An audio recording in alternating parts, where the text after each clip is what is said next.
Take the gin taconic fogway down past Whiskey Boulevard, or ride a draft horse with no saddle. I'll be waiting in the yard. Quit your whining, we can't lose. We got us an ace in the hole. Raise a toast to the universal soul.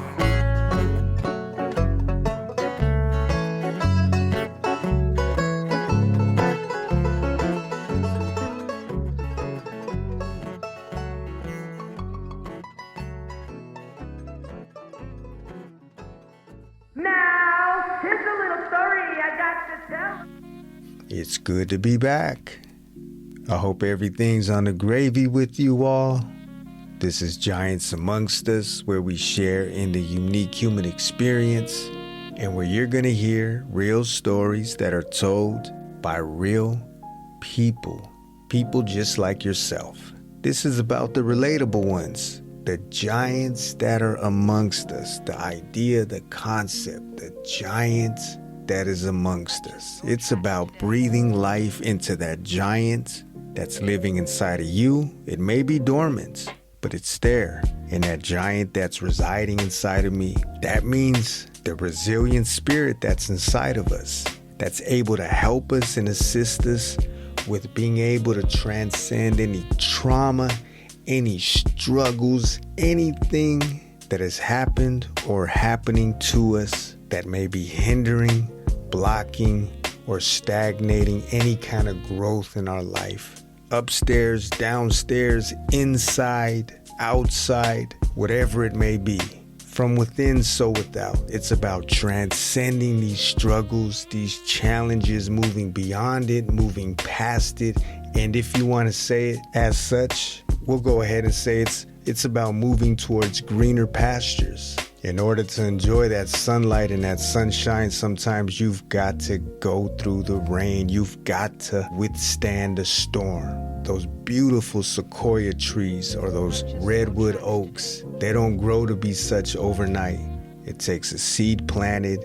It takes that root getting deep, deep, deep, deep down into the soil, underground, deep, where there's no sunlight, where there's no sunshine.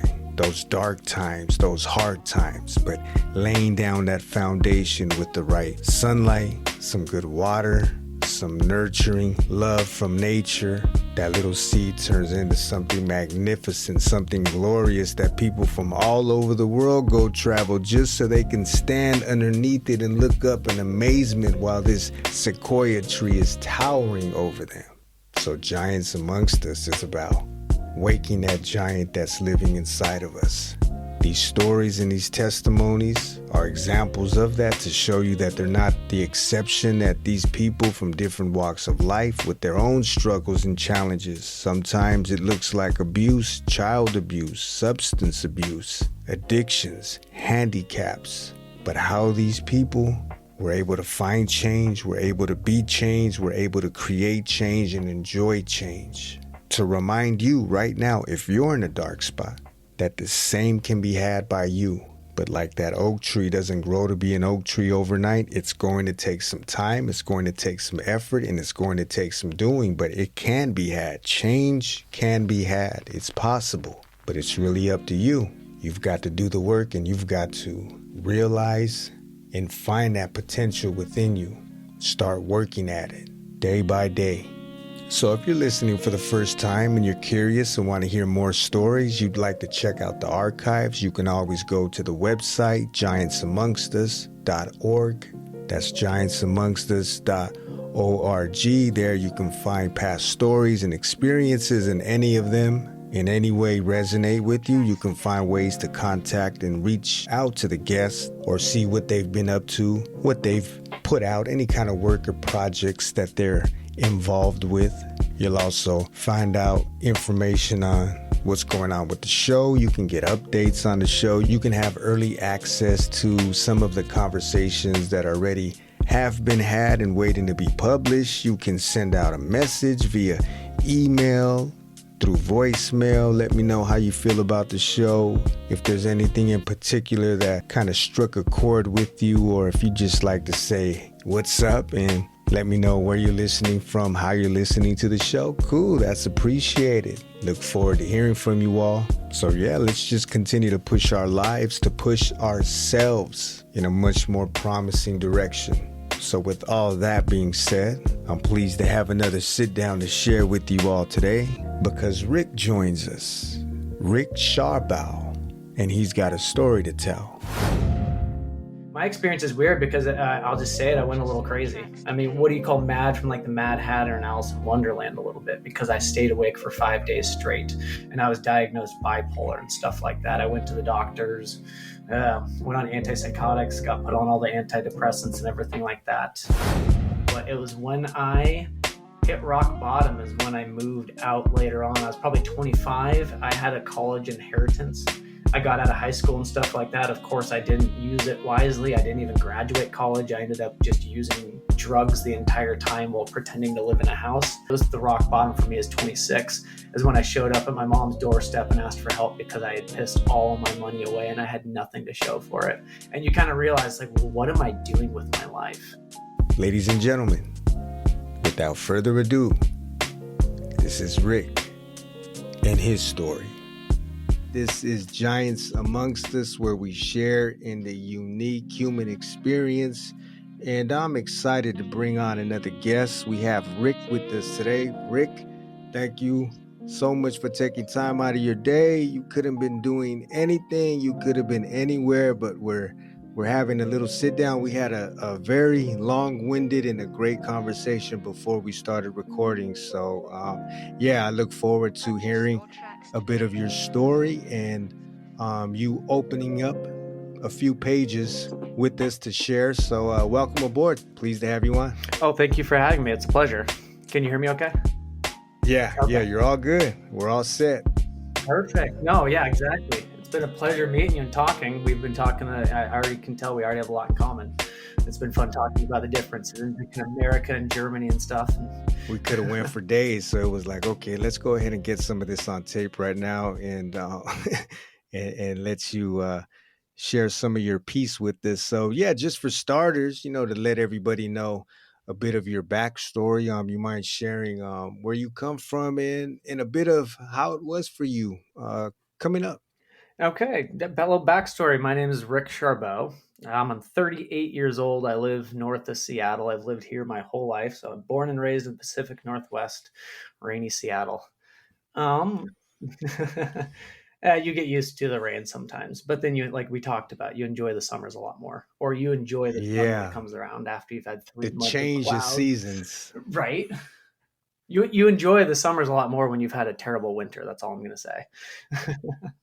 So, and then I was raised here, born and raised. I had a really good childhood growing up, I would say. I guess that's a part of my story because I just wrote a personal memoir that I released, and I went through kind of a spiritual awakening, is what you would call it.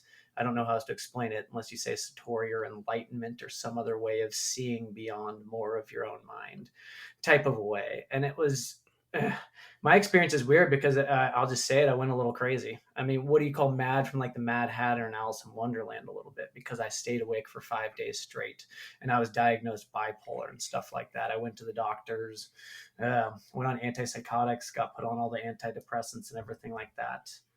And my story, or I guess background, I kind of skipped forward to that, but back to my childhood. It was a good childhood growing up, and I had everything wanted, like you talked about. We had all the things that we saw between me and you, our childhoods. We had more freedom. We could run around. We could be out until it was dark. We didn't have to worry about all the stranger danger that we do now with being stolen and stuff like that. So I'd say my childhood is fantastic. I'd honestly, if I could have a different childhood, I haven't found a different childhood I would rather have, which is an odd statement to say because I also had a lot of childhood trauma growing up and nightmares and things like that I had to overcome as well. So I guess with a lot of freedom, I guess comes a lot of a lot of other things like that too. Because I don't want to say I hate the Hansel and Gretel situation. It's like that, can someone be loved enough and not disciplined enough? And then it's like, I don't want to say I wasn't disciplined enough, but it's just, I fell into the drugs at 14. Like you said, I got depressed. I played soccer all the time growing up, and I ended up still falling into the drugs. I had friends in high school. I ended up selling weed out of a minivan instead. And it's just like, I never felt like I always fit in a weird way. I don't know if you can Yeah. relate to that because you used to be a drug addict. And it's hard to tell a drug addict, why did you become the way you are? Why did we start coping in the first place with needing to take sleeping medications and then getting high all the time and starting to mask life instead of wanting to actually make a friendship? Yeah. And that's tricky when you're 14. I don't know when you started. I started getting miserable probably like 13 or 14 years old, and it's hard at that age to try to go back and understand that. You said that the discipline part wasn't there, so you pretty much were allowed to just do as you please. There was nobody around trying to put you in line. It felt a lot like, because I had my mom and my dad who raised me. I would say they raised me well and stuff like that. I had a strict household when it came to like, just, you needed to be a certain time for dinner, and bedtime was a certain way Okay. and things like that. So I still had to do certain things. And don't get me wrong, you had to go to every family event, and there were certain things you needed to be at. And going to school, you better be at school. And if you're sick, here's a Tylenol, still get your ass to school. Mm. So, don't get me wrong, it wasn't the lack of discipline, because there are times when I would just be hammered to do things, to go to school and all that stuff. So it's not that my parents didn't discipline me. That's a hard thing. Is like I said, why does you still, even after you've been disciplined, you still get lost, or you still find drugs a more appealing choice than life itself? Yeah, there's other people there, or there's other children, even with let's just say a lack of authority or anybody behind them or over them to keep them in line. They still take it upon themselves to hit the books, or they do the extra studies, or they walk a straight line. But then there's those of us who get lost in the weeds, so to speak. Yeah, exactly. We don't find ourselves, and I don't want to say school was always easy for me. This is a weird thing for me to say, because I never had to do any homework. All right. I don't even have memory of me doing homework in my house, because I was always able to do homework at school. And then all the homework assignments that was given were so easy to a certain extent. I could just bust them out within 5 minutes whenever I wanted to, probably in the last minute, is which I did anyways. Crunch So, time. and it's crunch time, exactly. And I have ADHD, and they call it procrastination. But it's like, man, if I can just get it done in 5 minutes at the end, why am I going to waste my time on it before that? And then I guess that's where that procrastination that comes along with that addiction and just being miserable, because you just put everything off to the last minute too. When do you think for you it started to feel like it was really getting out of control with the drugs and the drink and everything else? Okay. I would say there's a couple of different stages to it. First started delving into it. The first is when I was 14, 15, into the sleeping pills and all that stuff. That's just kind of getting into it. Then in high school, it took the form of, my nickname in high school was Cheech. And I sold weed out of my 95 Dodge Caravan. So and it was like, that's the persona I took. I didn't want to do homework.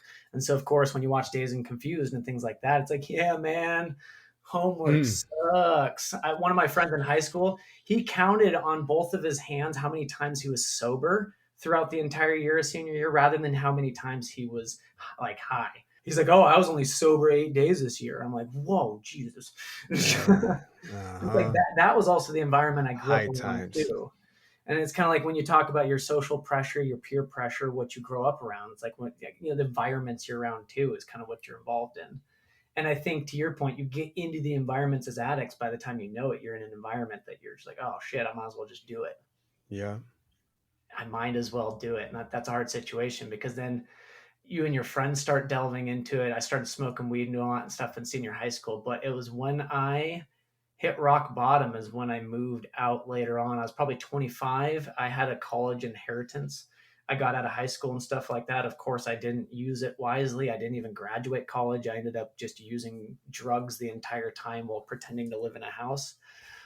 And then at 25 is when I probably hit, it was the rock bottom for me. Is 26 is when I showed up at my mom's doorstep and asked for help, because I had pissed all of my money away and I had nothing to show for it. And you kind of realize, like, well, what am I doing with my life? And I was just, I was living in a house, depressed, miserable, suicidal, just, binges of cocaine, like you said. And it's just like, I wasn't really sure what I was doing with my life. And so that was a pretty big turning point for me at 26. Now, the funny thing is when it comes to prescriptions, I've been on like Neurontin and gabapentin, and there's this, sleeping pills, but they allowed me to have that when I went to rehab. So I ended up abusing the medications to get high in rehab as well. So I felt like I also cheated even that system. In my book, I wrote, I felt like the Picasso of drug addicts. Because trust me, when you're an addict in rehab and you're still able to get high while you're watching people get kicked out for getting high, it's a very weird feeling. You're really just like, oh, I'm glad I'm not that person, but I am that person. I'm the one who should be getting kicked out, not you. It's like, it's like you want to talk about living a lie or living like you're just, Yeah, double life. that was a weird one. Yeah, double life always. And I always felt like I could, and it's a weird thing. You kind of feel like you can just get away with everything.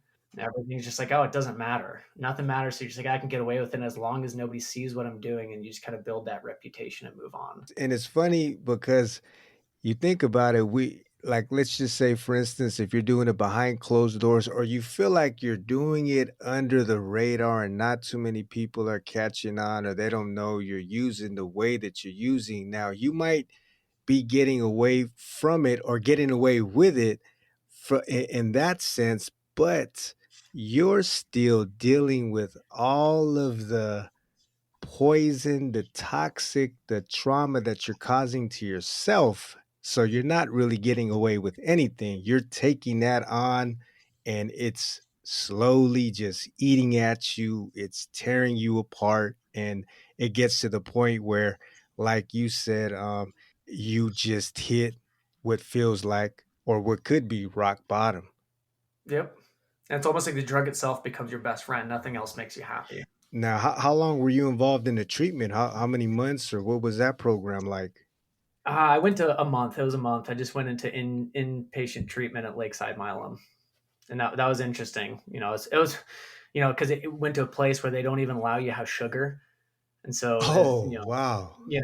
and what's funny is there was like an underground ring for candy and stuff like that. People would hide Red Bulls and like have Sour Patch Kids, and people would throw candy over the fence when they get out for other people and stuff. So it's funny when we have a whole bunch of addicts. Well, we're all still being criminals to maintain our sugar intake now instead of our drug intake. So it's like you take a whole bunch Right. of drug addicts, you put them into a system where they can't have sugar. The next thing you know, they're running around scrambling, acting like drug addicts with sugar instead, like Red Bull, trading Red Bull and Sour Patch Kids like it's a bag of drugs. But it's because it's against the rules, and you had to. It was against the rules. If they just would have let us have candy, we would have had candy. But I guess they didn't want that. But And they allowed the that's sleeping pills well, yeah, they allowed medication because or it was my medication. medication I Okay, got from a got it. doctor. And that's, I think, the tricky thing is when it's a medication from a doctor, I knew they had to give it to me. And so I knew I abused my pills a lot and I ran out really fast one of the times. And I knew I walking up to the nurse and I'm like, well, I got to explain myself why I ran out twice as fast. And even though I took them all myself, I just walked up or shrugged my shoulders and just went, I don't know what happened. I Yeah. didn't even give her an answer. I literally just, because I'm in a rehab facility and I know ignorance is bliss. So all I had to do is walk up to her, shrug my shoulders, and say, I don't know what happened, even though I know exactly what happened. But as a doctor, what does she have to do? She has to abide by the law and she has to fill my prescription and give me more. And that's what she did.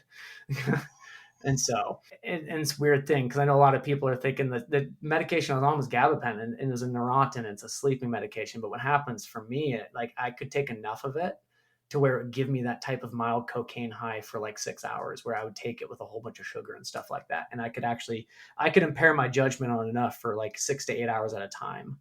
And I knew how. And as a drug addict, when you know how to get high, you know how to get high to make yourself feel better. And so that's why it was a very weird thing for me to be in rehab doing all that stuff. Because not only that, did I get out of rehab, I went to an Oxford house.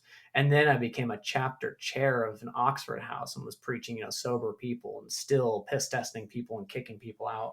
But in the back of my head, I'm just like, I'm not doing cocaine. I'm not doing oxys. I'm not doing any of the other bad stuff. But hey, I'm just abusing my legal prescriptions from a doctor. Don't look at me.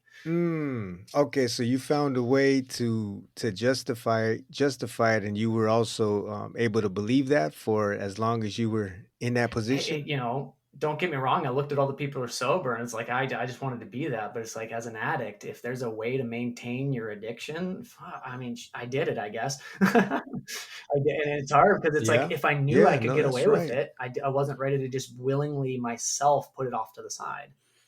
And that's a weird thing because you take a cocaine addict and say, give somebody who's an addict, give them a whole bunch of money and they say quit. It's like, wait a minute, you're giving me all the opportunity in the Hmm. world to have everything I want right now, and now's the time in which you expect me to quit. It's that weird, like, whoa. Opportunities are a weird thing too.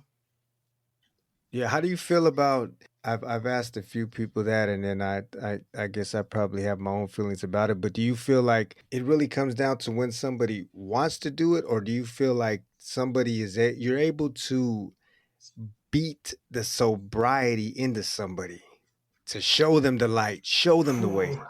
Right, and that's a hard one because, I don't wanna say, and I've watched a lot of those addiction shows, and from my understanding, whenever somebody tried to get me to sober up, I ran the other way. So I understand why people say it feels like beating a dead horse when you're trying to get somebody who's an addict to just get sober, because it just doesn't make sense to them, and I get it, and yes, I'm gonna agree with you 100%. If the individual themselves does not wanna change, I don't know if there's a person on the planet who can change that person, because Hmm. the change has to come from within them to want to do better. Now, I know we can make situations around them better. We can put them in a rehab facility, give them all the food and the comfort, the necessities, and like everything they need. But that's why I think rehab facilities, like, they can set you up with all that luxury and success, and they go back to the real life and they're, well, this sucks. And it's like they almost feel like rehab facility was better than real life. Yeah. And that's And then weird. there's Why? even those that they have the perfect scenario, everything set up and everything rolled out for them, and they end up finding a way how to get the hell out of there and back to the street so they can get that high or that fix and get back to what they know, what they feel that they need and what they don't want to completely let go of. Right? And it's sad when you hear those stories about people that's like, I just want to get better. And then you hear about them like overdosing or something. It's like, and we all like an underdog story. We all want people to just heal and get better. And it's sad because that's what addiction will do. Addiction will literally say, I'll have somebody screaming, I want to heal, I want to get better, and then kill themselves the next day doing the same thing. And Right. that's a weird thing because I've been an addict, you've been an addict. We can't explain why we became one. We just know we were miserable going into it. And that's a hard thing to say. Yeah. It's a coping mechanism, because, and that's a weird thing to say too, because a lot of people say, well, if it wasn't fun, why'd you do it? You know as well as I do, it was a lot of fun getting into it. Yeah. And I think that's the devil's temptation. People are going to go, well, there's no fun behind it. I'm going to say, no, I had a lot of fun getting into it. Don't get me wrong. The parties, the bags of cocaine, all the drugs, I hate to say it, it comes with some type of ecstatic fun, but that's just that ecstatic drug fun that you're getting. Hmm. And that's the false temptation of fun, because now if you offered any of that to me now, I would say no with a 10-foot pole, because I know that is just a nearsighted fun. It's not like anything I want long term. And I'm sure I was just going to get into the fact that, like you were speaking about, I'm sure you had a ton of fun, but there had to be, throughout those hazy days, those high times and floating on cloud nine, there had to have been a time, or there was a time where it's something just wasn't hitting right anymore. And you started to think about, is there a possibility that I can live life or Yep. enjoy life away from all of Right? this? People just say, I want to be better, I want to live, but then they also, as an addict, as well as I do what it feels like to not be able to live with a chemical. To literally just think, well, I can't live life if I don't have this Oh tomorrow. man. And we know that's the ego, that's the addiction, because in reality, if we locked that person in a room with just some water and said live, they would live. And it's what comes down to the fundamental of what, a human being is. We think we want, and we get into that fight or flight mode of just wanting to mask and be comfortable.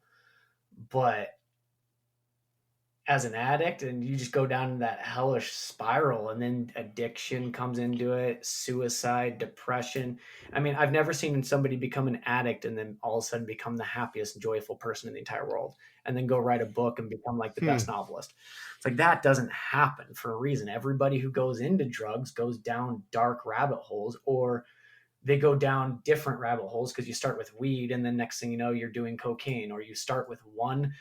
I Yeah. hate to use weed. I never liked dare in a weird sense, because I always said weed was a gateway drug. And I Hmm. understand why it was labeled as one, because it's like, yeah, if you start weed and then you're open to drugs, you might try another one. But it's because of the fact that everything's labeled as a drug too. If you thought weed was a plant and was a healing medicine, you wouldn't treat it the same as cocaine. So that's a different perspective too, because I still smoke weed and stuff like that, and I have my Hmm. different natural remedies when it comes to what's okay and stuff like that, because I Yeah. don't take any pills anymore. I don't take any antipsychotics or antidepressants and stuff like that. And Wow. How I long has don't it drink. been? um that's been a couple of 2 years. Okay. You just cold turkey say, I don't need it. I'm gonna try to go a day or a week without it, and that turned into 2 years. Actually, it was cold turkey. I was going through one of my spiritual moments in the bathroom, and I was having issues with my doctor, having prescription refills and stuff. And I remember there's just like this one time when I told her, and she was like, "Oh, we don't need to see next month." And then I went to get the prescription of Vyvanse or whatever it was, and since it's a controlled substance, it's like, "Oh, well, you can't get it refilled this time." So it turned out to be a very weird situation where I was going to run out of medications. I was going to be running out of my Vyvanse unless I like bent over on my knees and like, you know, went the whole 10 miles to beg Yeah. for my own prescriptions that I knew I was going to be running out of.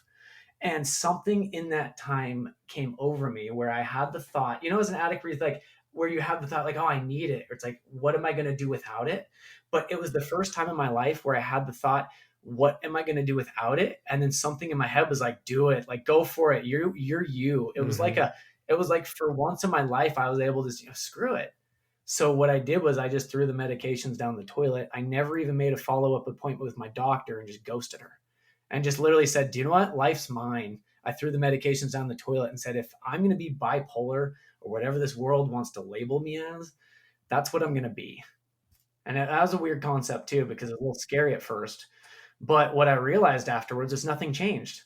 I didn't turn into some bipolar, manic, crazy guy. I didn't start staying awake for 2 months at a time. It's like all this stigma we talk about bipolar. I still have yet to have another manic experience like I had where I stayed awake for 5 days straight. And I remember I told my doctor, I was like, hey, I understand math. If something happens once, couldn't it just be an anomaly? Like, can we just see if it happens again? And that's when I started having conversations with my doctor, and she didn't want to take me off the medication because she was so afraid of another manic episode.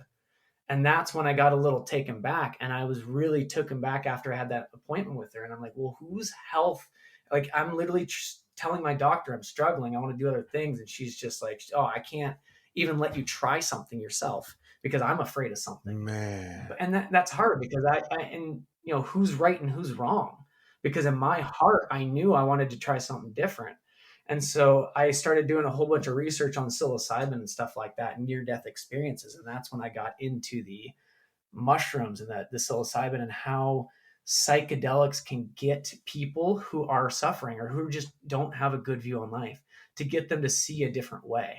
So I went back to her and talked about getting taken off the antidepressants because I did my research on the SSR, the serotonin syndrome. So I went to her and told her I'd like to go off the antidepressants because I want to try mushrooms. And that's what I did. And so after that first mushroom experience, I have to tell you that because that's when it gave me the strength to be able to throw all the medications away and try life on my own.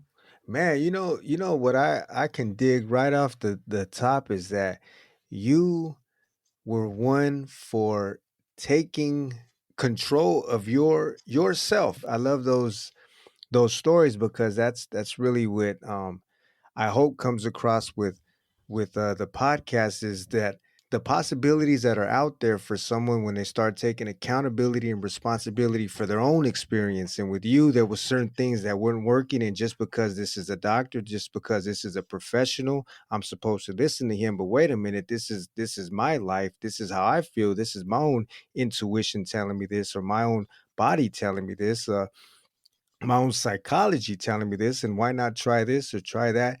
And you were willing to go against what would be called the authority figure, because this is your own body, your own experience, and you felt it otherwise, and you were willing to experiment and to do things to shake it up a little bit, to try to get better, or to try to get to the source or the root of some of the things you were dealing with. And that's a great thing. And I think a lot of people, they need to trust themselves a bit more, and they need to look inward at times, and not just expect anybody else, no matter what kind of PhD they have. I'm not saying don't that these professional people, they do have a place, but when you're, like we talked about this before we started recording, when you're outsourcing all of your intellectual capabilities, your intuition, your emotional intelligence, when you're outsourcing it to other people and to a device and everything, and so you're giving your power away. You're limiting yourself, and that could be detrimental for our health.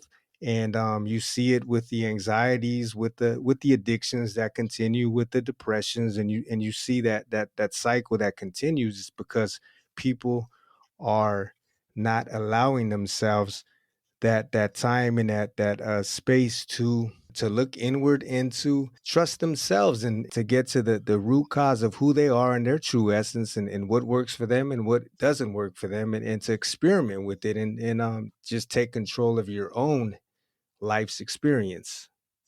No, that's a good way to put it too, because I know when I was on the antipsychotics, I don't know if you've ever taken anything like that, but I've been a No. drug addict too. And it's weird because antipsychotics to me didn't really even affect me like any other drug. I was expecting antipsychotics to like at least get me high or do something to my, my brain or something.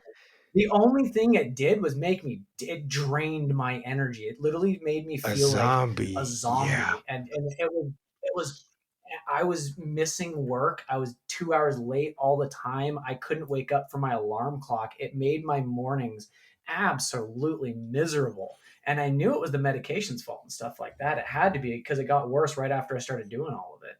And I remember having arguments, not arguments, but conversation with my wife. And it's just like, she's like, "Oh, you're so tired all the time." I'm like, "I know, I got to miss work again. I can't make it in."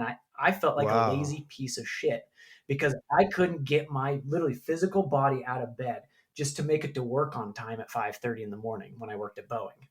And that was a hard one because I had to go to work. I only had a certain Yeah. amount of PTO. I worked at Boeing, as a SPIA analyst and stuff like that, and responsibilities, and I had things to do, and that was hard.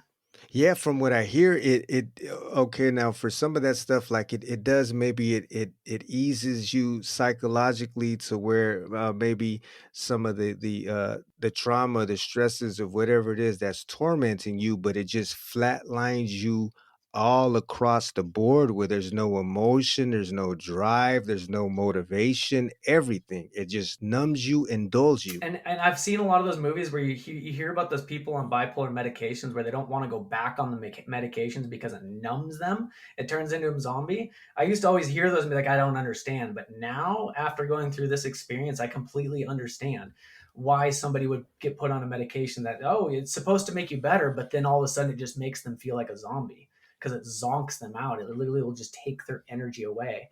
And to me, it's like I like waking up in the morning with energy. Why not? Who doesn't?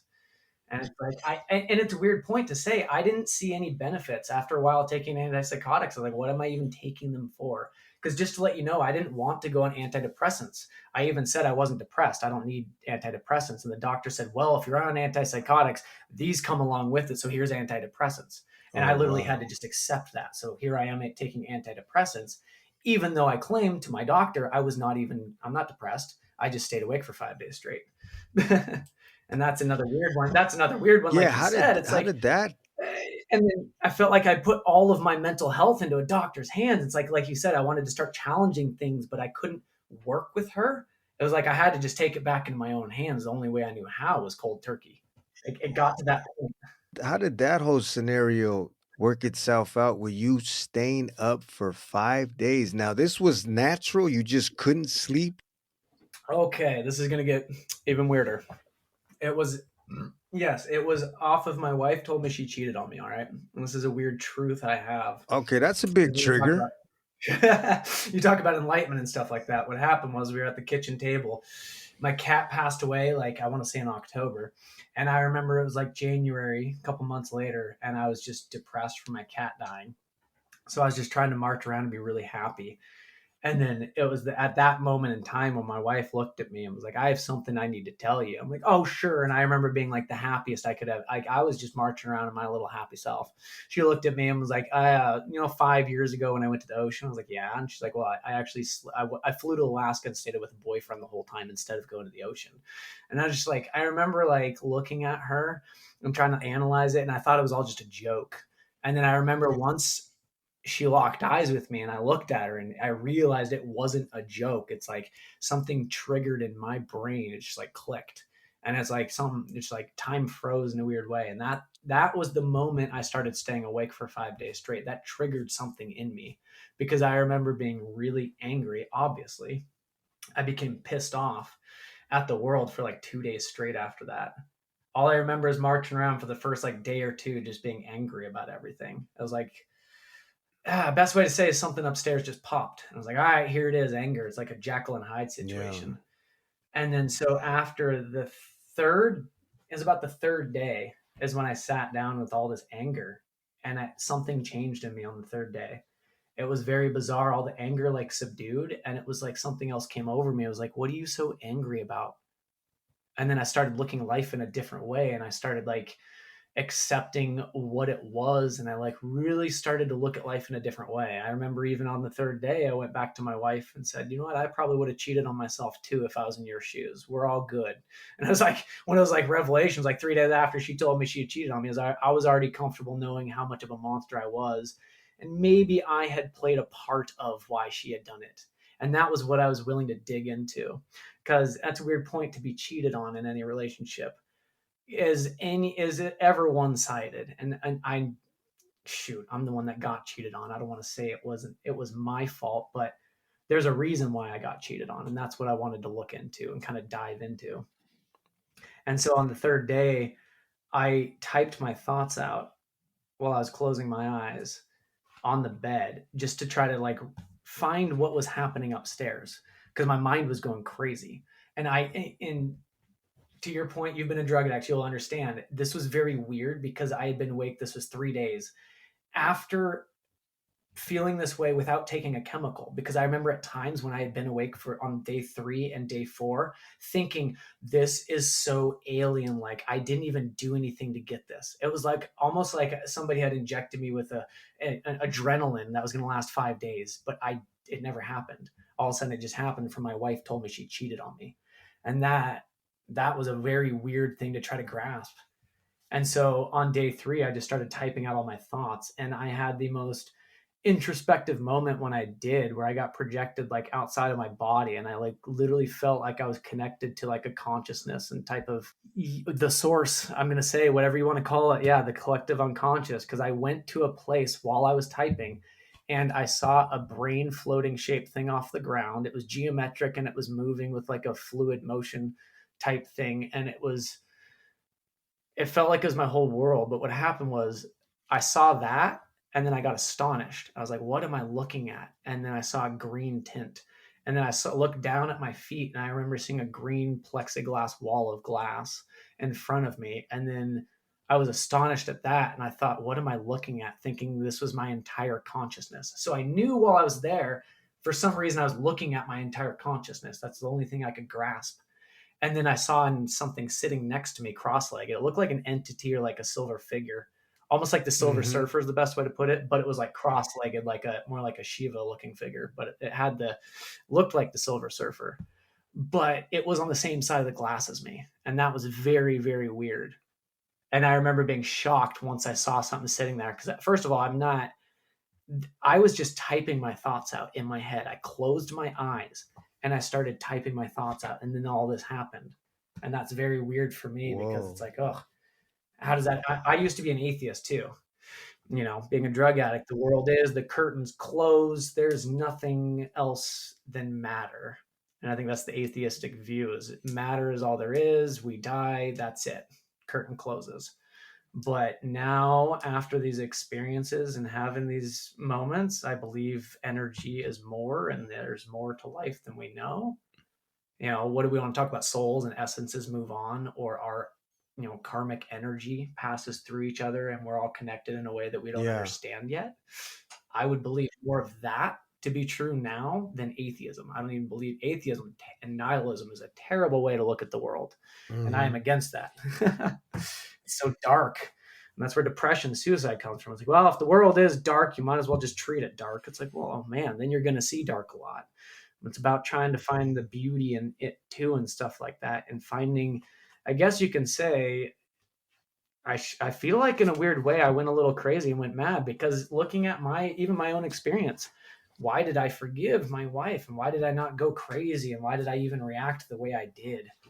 And that was a weird concept for me as well. Wow. You even were put in a place where you were able to self reflect, because that takes a lot in itself, and say, well, maybe it also, and not saying that you forced anybody to do anything, but the way I was acting, the way I was behaving, the way I was living, my goodness, it can almost drive Right. somebody to do something like that. But the self reflection, be able to do that and to look at both sides of it. How many of us would just, it would be fire and brimstones on the one who committed the crime? There's always two sides to a coin, like you said. There's how was I acting, how was I behaving, and who was I as a person to live with. Boom. Exactly. And let's see, I have the book in front of me right now. And if you want to go to the point, let's see, it's like, because I just to let you know, the book is authentic. So I literally interjected and copy and pasted my document. It says from January 26, 2021 at 12:27 a.m. That was the exact time I wrote this document, and it happened. So if you want to say when I Okay, awoke, are you talking about the image, the yes, vision? my vision, yeah. When this all Okay. started, the 5 days I stayed awake when my wife told me she cheated on me, that was the whole pinnacle of when it started. That was January 26th of 2021. Wow, that was fairly recent. That was 3 years ago. Yeah, 3 years ago, and this was on the third or fourth day that you were awake and hadn't slept. correct. So I remember and stuff like that. So I wrote this page out, and this was when I wrote it with my eyes closed. So obviously, people who read my memoir, please know there's going to be spelling errors, but I kept it authentic because then you can see exactly the errors in all of my typing and stuff. So it's fun for me to see because I wanted to copy and paste it, but I didn't. So what I was going to say is like I go into. I'm not going to go into the details, but what I say is like my thoughts are every time my mind wanders to a dark place, I just start to let myself go. I try to breathe and relax. Before a few weeks ago, my head was filled with lies and deceit, disloyalty, not being okay in your own skin, or whatever the fuck you want to call it. Now I am awake right now with three things that only give me comfort and happiness. And I try to give my comfort and happiness. I even said my wife Jessica, Nolan, video games, movies, like sex. And then I start going into like I'll leave a couple of those parts out for the readers. And then it says, now start to wonder what is wrong? What is wrong with having just thoughts? Should we punish ourselves for just having simple thoughts? Can a dream that means nothing destroy an entire person in itself and cause them only to do harm when in reality good was right there? And that's when I talk about behind a glass way, always keeping my distance, always having some guard up, never giving 100% of yourself to anything other than sports. And so it kind of goes into me like going into my mind about how I was a Mm, monster. What was I really doing with my life and what was I putting my stuff in? Because I felt like I wasn't being my authentic self. It's that living a best reference we talked about it earlier was living in a shell. It's like, and people just want to be able to speak their voice and be truthful. And then they want to also be able to speak it without feeling regret or worry or judgment of what other people thought of what they said too. So that's a hard one yeah. as well. And so I went into just the thoughts of everything. And what's funny is you look at it, I'm no psychologist, but I know I've heard Jordan Peterson say things like when you start looking into the eye and looking at yourself, you become more depressed. It's like you become When you start questioning yourself on everything you do, it becomes actually kind of scary in a weird way, because people don't actually know how to question themselves on what they're doing. We just become zombie pilots and just walk around in a Yeah. weird way. Or as an addict, we just go for our next fix. And that's how we move about. And then we ask for change and don't know how. Yeah, and so my typing thoughts was there. I actually went into another like 30 pages on Donnie Darko. I watched Donnie Darko and did the same thing with my mind, and I wrote another 26 pages of Donnie Darko with a ton of thoughts, and that is in the Wow. book as well. Did you So have any kind of physical sensations when you were seeing this vision and typing these words onto that device, or what were you on your laptop or your computer? yeah, it was just a laptop, and I had a Bluetooth keyboard, and I laid face down on a bed. Luckily, I can type pretty well. I played a whole bunch of World of Warcraft growing up, so I was able to just lay on a bed with a Bluetooth keyboard above my head, with literally my eyes closed, face down in the bed. I had no intent of even writing. I wasn't even looking at the screen when I was writing. So that's what's funny about the document. You can say like I literally didn't have any care in the world, but except trying to figure out what Man. was going on in my head.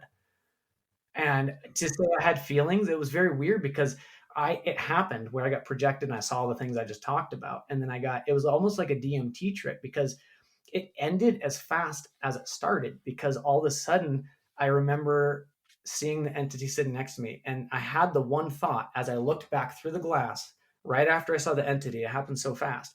I had the one thought, why would somebody be so sad looking at my consciousness? And then all of a sudden I got projected myself back on the bed typing again. And I don't even remember if I stopped typing. It happened while I was typing my thoughts out. No, I didn't. It's weird because I can't even say I had a feeling, because I wasn't even here. It was almost like it was almost like a psychedelic experience where I wasn't even here. I wasn't even in my body. I, I, I was not in my own body. No, I didn't even feel my own feelings at that point. It felt like I had gone to like a little part of my head that I could escape to, or just like it got sucked Wow. into my own brain at some point. At that point, if you would have told me where my body was, I wouldn't have been able to tell you. It would have felt like I was just like inside out, inside the top of my head. It's the best way to describe it. So that whole experience was what led to the rest of the book, or Oh and it man, just carried on to you like a bit of a your memoir. that's kind of like a catalyst, because I was kind of like a holy crap. It started me on writing. It started me on trying to get my thoughts out, because I wanted to do it in a better Sort your way. thoughts out. Yeah, exactly. And that was my first experience, because I'm no writer. I English and spelling are my least two favorite subjects. Growing up, my mom used to say, "Where'd you get that one? The Rictionary?" Because I literally cannot spell. I have ADHD. I can't. My reading comprehension is nothing.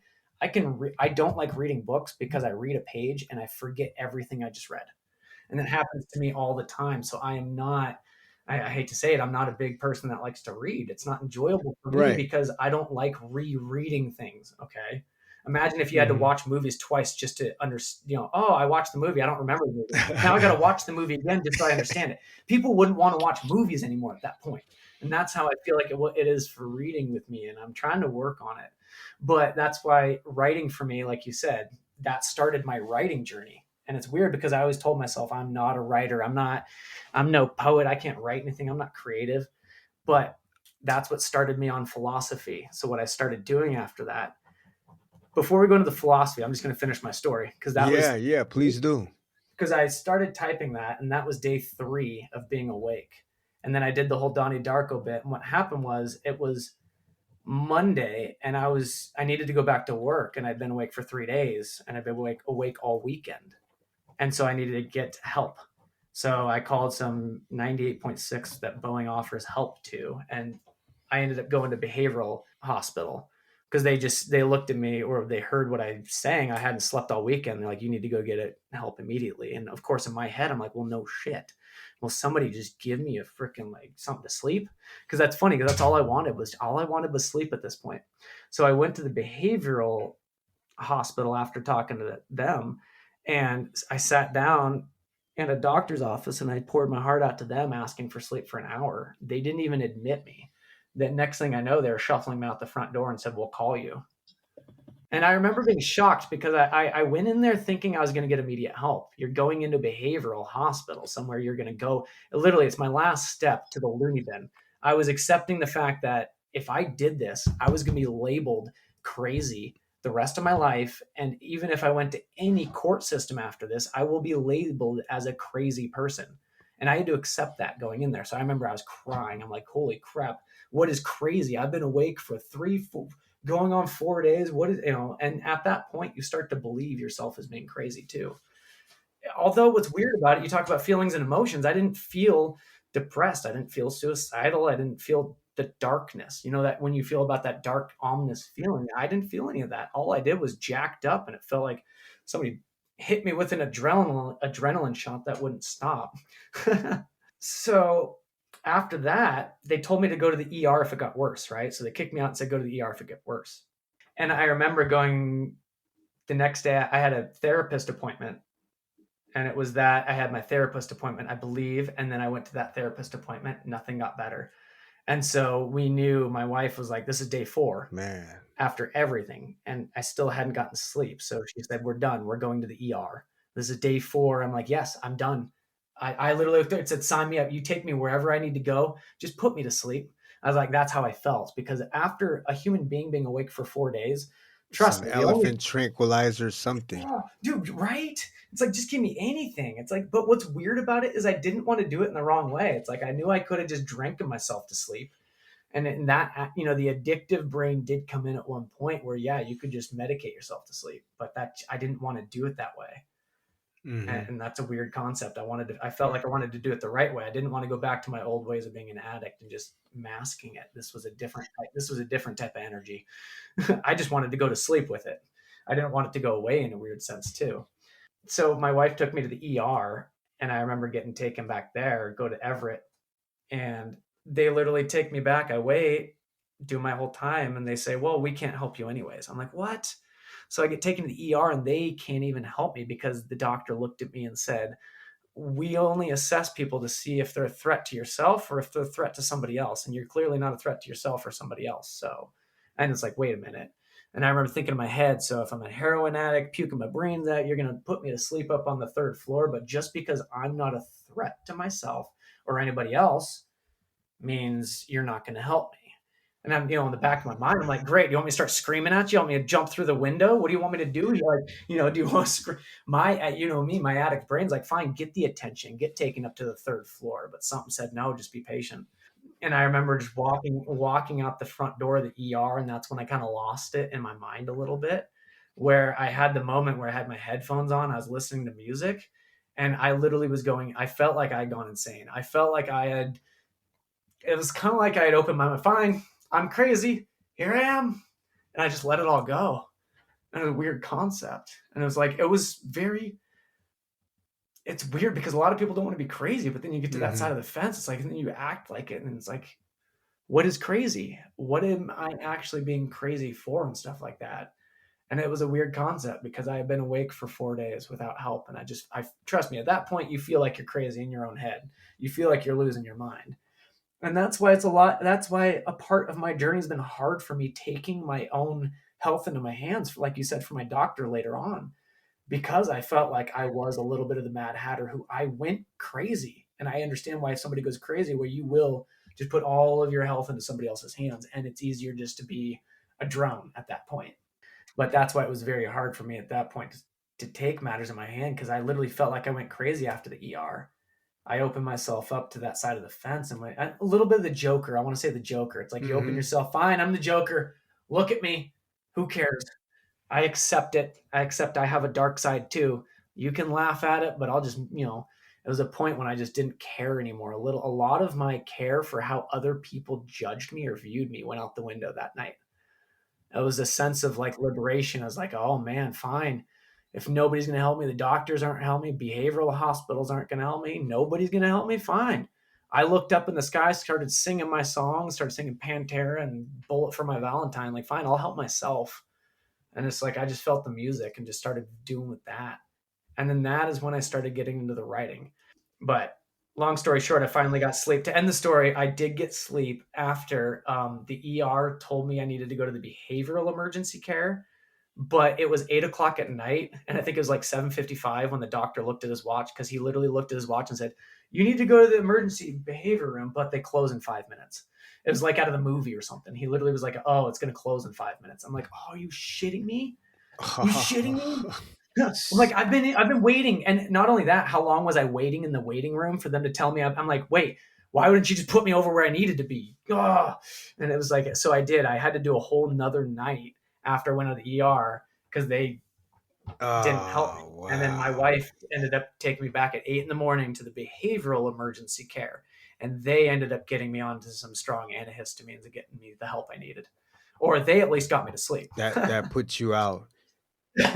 Yes. I mean, you Because can I literally remember. go crazy though if you lack sleep and you're up for X amount of days. You can literally lose your mind and go into a psychosis, can't you? And that's what I've read too. The lack of sleep deprivation. They Yeah, say, what in legal terms, if you've been awake for 72 hours, you're legally insane. And I knew that. So it's like I'm aware of all this stuff, that it's bad for your health. You can be insane. It's not good for you. But but you just couldn't go to here I sleep. am 4 days awake after doing that, and it's not even from a chemical. It's from my wife told me she cheated on me. So it's not like I knew I just needed to sleep it off. I didn't even know how to turn it off. Oh, excuse me. I didn't know how to turn it off at that point. And that's why I was going to doctors for help, because when you go into a mental state that you don't know how to get out of, aren't you supposed to trust your doctors to help you? And that's how I guess I was kind of stumbling around looking for help and didn't know how at that point. Because first of all, I didn't know what bipolar was. My mom joked when I was growing up as a kid that my dad had bipolar and that he needed to get assessed, but he would never go Mm. to the doctor because he was always up building sheds at 4 in the morning. He was pretty a go-getter guy. And those 5 days of me staying awake was and that happened back in the beginning, January 2021. And that started my journal of writing, because that got me into filling journals. After that, I started, taking, like I said, I had my doctor's visit. I started struggling with going to work. Then I started taking psychedelics, and I just started asking what life was. So I started filling journals up with my thoughts as well. Kind of like a philosopher. I was like, all right, fine. If I went mad and everything's crazy, well, what are my terms? What's life? What's the meaning of life? Now that I've gone crazy, what's the meaning of life? What's the meaning of this? And like, you start to reanalyze everything from your own point of view. But the weird part about my transition, it was like, I remember taking philosophy and psychology in college, and I remember taking classes and not understanding it. And I remember, going back to that, I was just smoking weed back then. Now, what's weird about my transition is after my situation that happened, I started watching Alan Watts videos Yeah. online, and I started doing like research on that. I read the definition of Satori, and I understood the definition of Satori. And I was like, wait a minute. I couldn't even understand like one of like Plato's philosophies. And now it feels like I watch all these Alan Watts videos, and I can watch all these in-depth spiritual like Terence McKenna talks, and I understand everything that they're saying now. Not to the point of, oh, I think I know what he's talking about, to the point of, oh man, I would love to talk to you right now. My experience overlaps 20%. I want to get your perspective on this. It's almost like I feel like my own weird philosopher in my own way, having my own existential crisis. Yeah. I guess that's the best way to put it.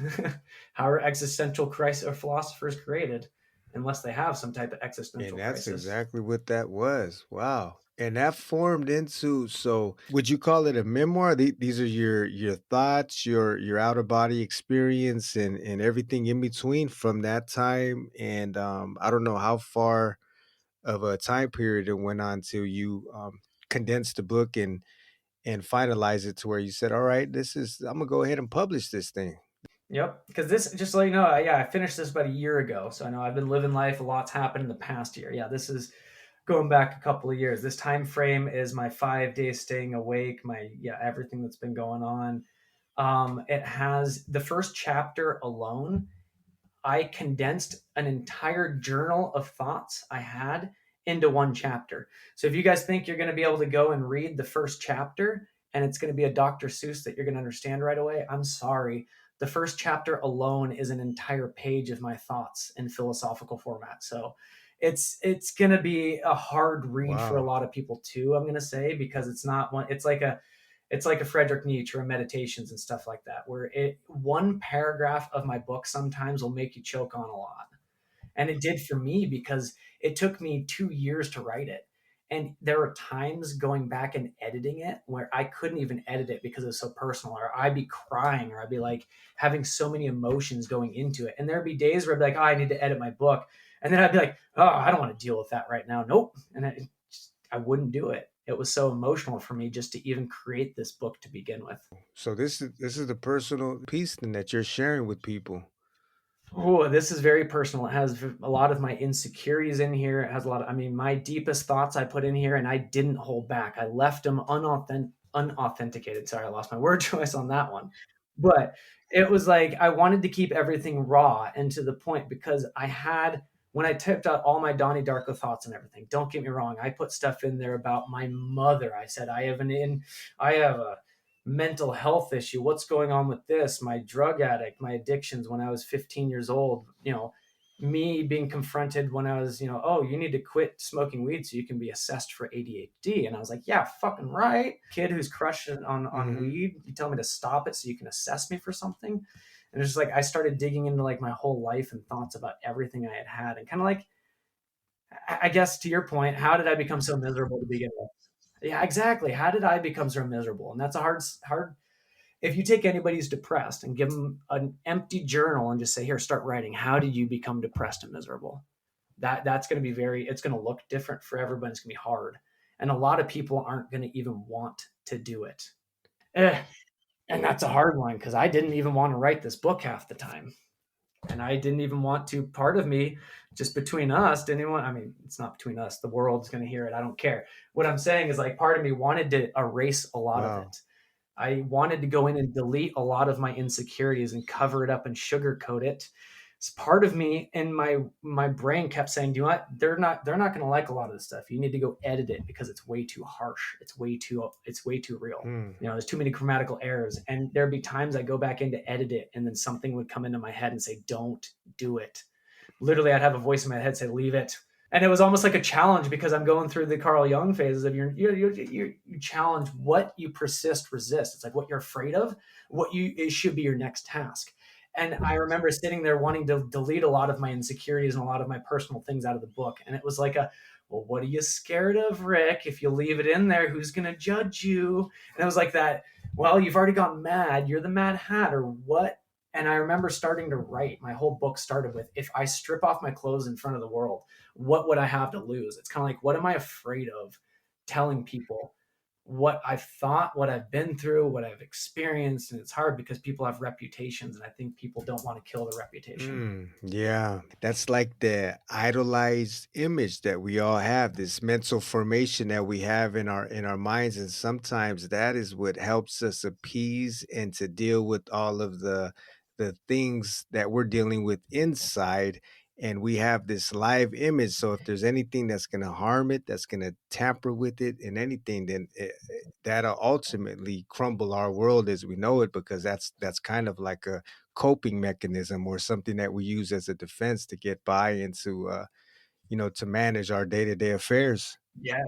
No, that's exactly right. You got me thinking about how, like, why do we mask? It makes me feel like sometimes we mask because we feel like we need to keep a certain reputation, or Yeah. we feel like we need to make people happy, or they need to see me as this person.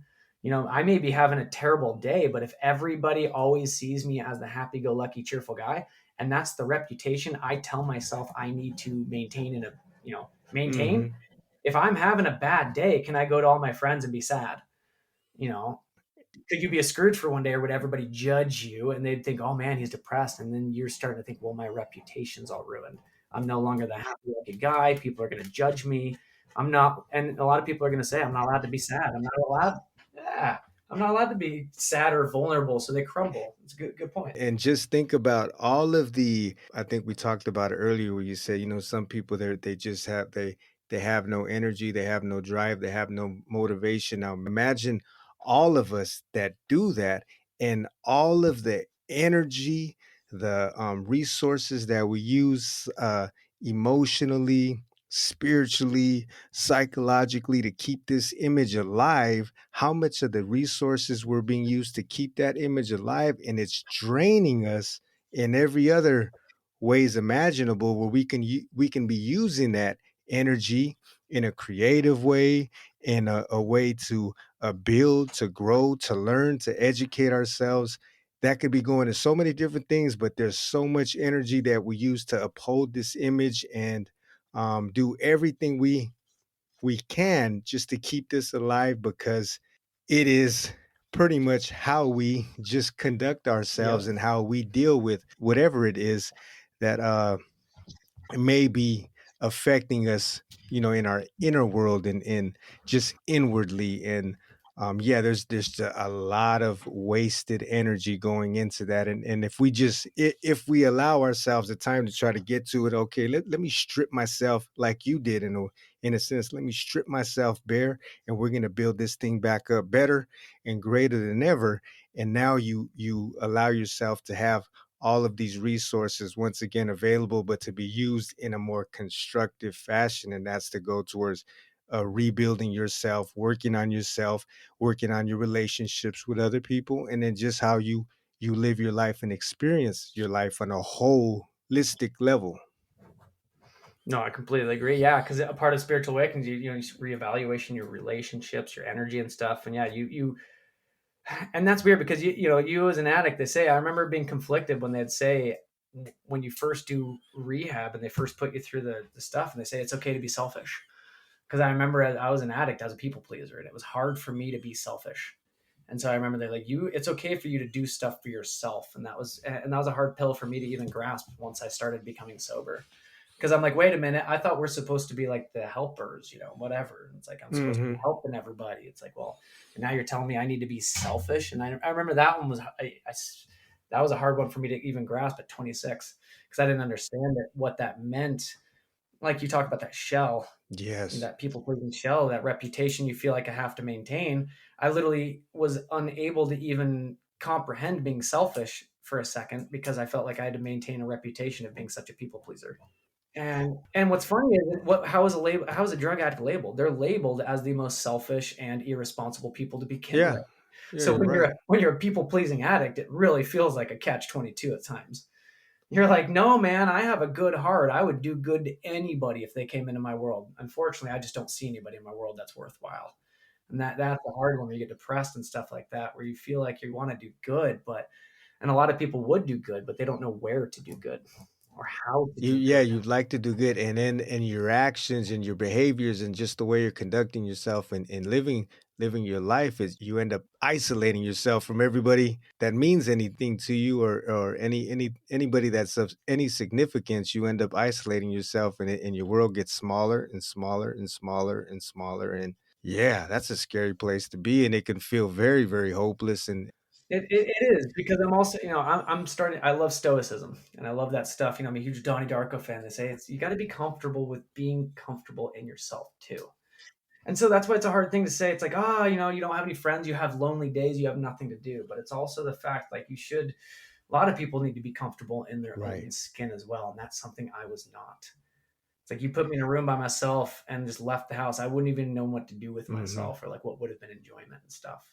And it's hard, Yeah, you the know. self isolation, that's one thing, and then you have the difference between now people when you say, "Oh, you're alone," or "You're alone." Now, there's one thing to feel lonely, but then to have an appreciation and allow your time sometimes for that solitude.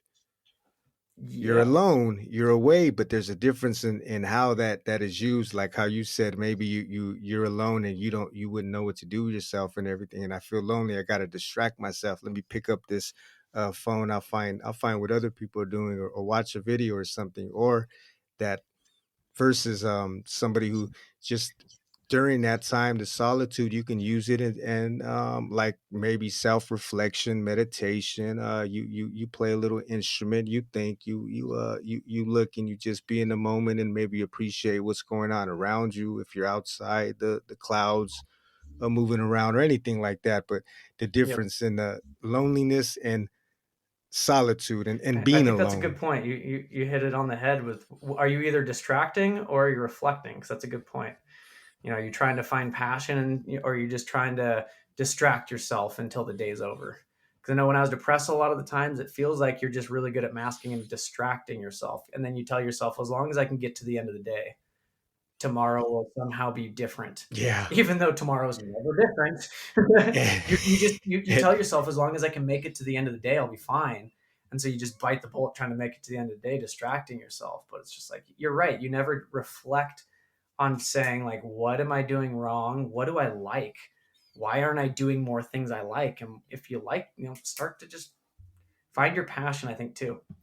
I think a lot of people who get depressed and sad don't have a passion, or they don't have anything else to do, whether it be drumming, like you said, breathwork, yoga. It could be art, painting, guitar, singing, any type of musical or art, I think, is a good expression. Or because I grew up on sports a lot, and I'm just yeah. gonna say, I think sports it kind of inhibits a more of a competitive nature, and that's why I think a lot of human beings need a sense of creative outlet, and a sense of like art or some type of self-expression. It could even be dancing or something like that.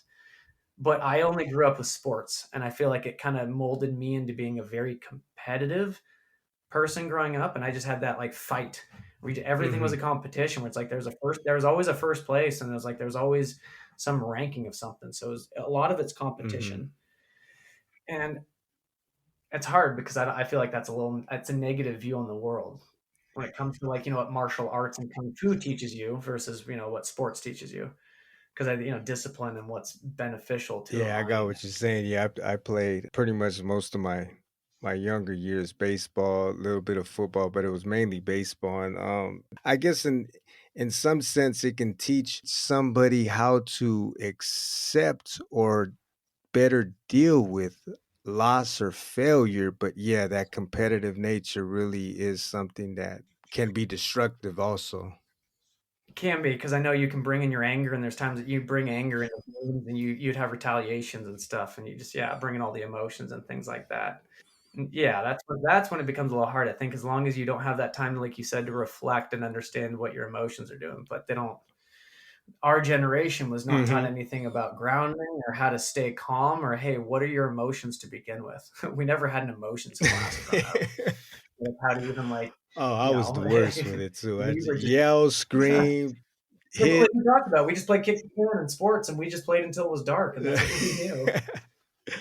Man, Rick, I know we had a long conversation before we started recording, and you have some things going on outside of this that you have to attend to. But man, maybe we can connect again and do this again. Oh, it'd be a And pleasure. also before we wrap it up, you mind letting everybody know where they can find your book? I know you have it available. It's published, self-published, but if anybody wants to check out some of your thoughts, your philosophical point of view.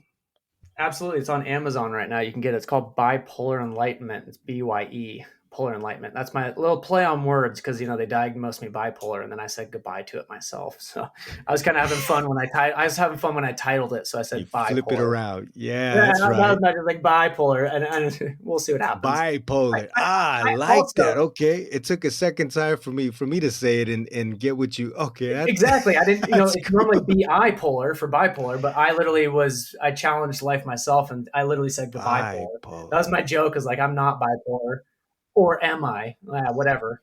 Your take on it. Yes. No, I'd love to come back and talk to you again. Like, I know you said you're very about to do your ayahuasca thing in Yeah, November and buddy. stuff like that. I'm very curious. I still haven't done that yet myself, but I'd be curious and love to hear your Oh perspective yeah, on I'm that. looking forward to it, and yes, we'll definitely keep in touch, connect again, and I'm interested in your book, so I'm gonna check that out myself, and I'll leave a reference and a link in the show notes when this episode is published, and we'll go ahead and do that. But man, it was a pleasure, and I really enjoyed it, and we'll definitely get together and do this again. And if you have any final words or something you want to leave off with before we wrap it up, feel free, my friend.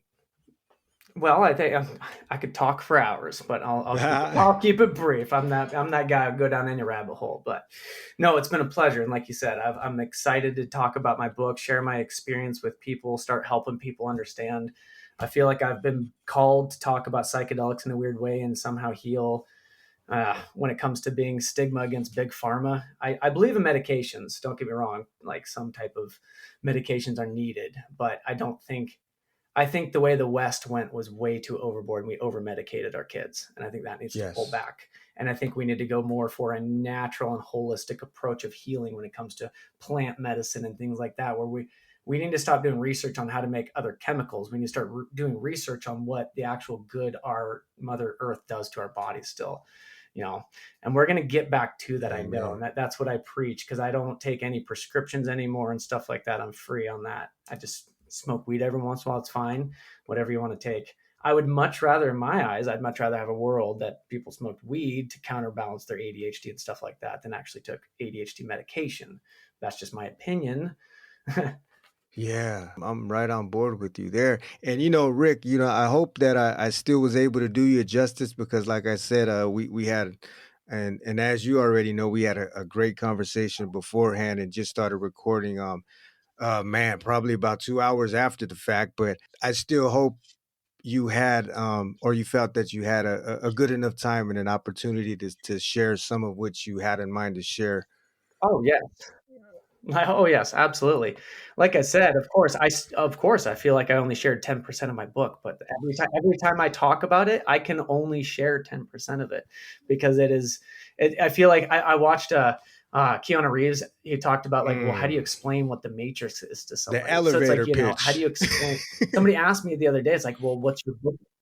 What's your book about? And I literally stopped and was like, I don't even want. My thought was, I don't want to start explaining it to you, and in not a bad way, but it's like my book it has and contains so much in it. Between it has my personality test in there. I have a whole chapter of my mother in there when I took mushrooms. And I watched Alice in Wonderland, and I actually saw my own mother as the Red Queen while I was on mushrooms. That's in there as well. I even have some own personal experiences. My first DMT experiences and my first DMT breakthrough experiences also in the book. That's quite the breakthrough as well.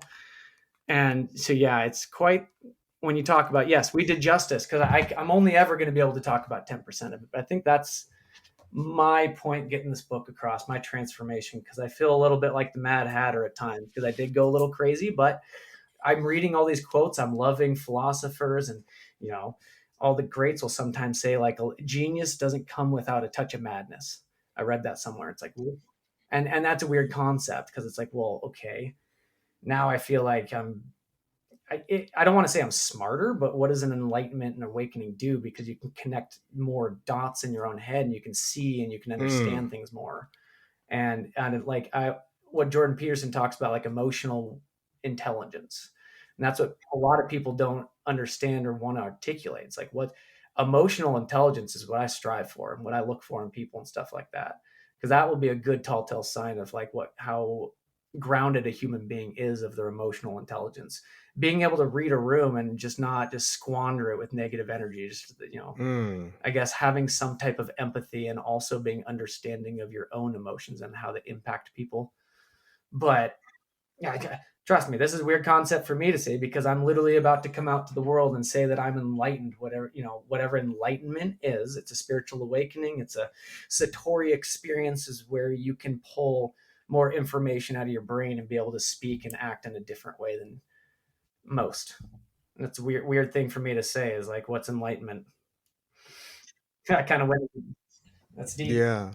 That reminds me of this. I was sharing with you a book that I've been reading about the inner work and about the creative imagination and dreams and whatnot. But that reminds me of this few lines from one of the chapters when he's talking about that we're not monodimensional creatures. And he says, I just wanted to share a little part of it. He says that none of us is just one thing. This is Robert A. Johnson, I believe the author's name is. He says, none of us is just one thing. We are not monodimensional creatures. We are rich combinations of the infinitely varied archetypes. Each of us is part heroine or hero and part coward, part parent and part child, part saint and part thief. It is in learning to identify these great archetypal motives within ourselves, learning to honor each one as a legitimate human trait, learning to live out the energy of each in a constructive way, that we make inner work a great odyssey of the spirit. I like that. When you're saying all those things back and forth, maybe think of bipolar. You're like, it's always this way or that way, one way or the other. It made Yes. me think of light and shadow. It's like you have a dark side and light side. It's like there's makes one of my writings I was writing about. I literally wrote, "Does everything have an opposite?" You talk about bipolar. Like, is there always a good, bad, up, down, left, right? It's like seems like there's always opposites to everything, and people don't want to make the wrong choice. Yeah, and you can even I was kind of playing with this idea, but I'm sure it's been out there before and that I read it or I found it somewhere and it just like re sparked inside of me. But even just old stories and old tales, like say for instance, you have the Garden of Eden. You can look at it in a what is the word verbatim and this is actual fact and it happened, or is it a story of it could be of the conscious and unconscious. You have Adam and Eve, you have the masculine and feminine, you have the yin and the yang, you have the good and the bad. And so it's just a story of the polarity in humanity or human consciousness, the on and off, the Yep. creative and destructive. And you can look at it as a factual, or you can look at it as these are symbolic of a deeper meaning. And so they were written in parables or allegories, and different cultures they took it and they put a name to it to fit their culture, but this could be esoteric meaning in itself if you look at it in that sense, and it could open up like a whole other can of fruit to chew on. No, I get it. No, I like that. And you said, yeah, the Bible and stuff like that, Adam and Eve. Because you always wonder if a story like that's true, just because Yeah, it's was there that a long talking ago. snake? Right. But the way I look at it, it's like, man, if Jesus had to have been real at some point, there's too many stories and there's too many things about it to not say he wasn't real. And it's weird to try to think about it. It was it metaphorical, like you said. It was about the Adam and Eve, the garden and stuff like that. Eve was the one who apparently got tempted and stuff like that and swayed by the devil.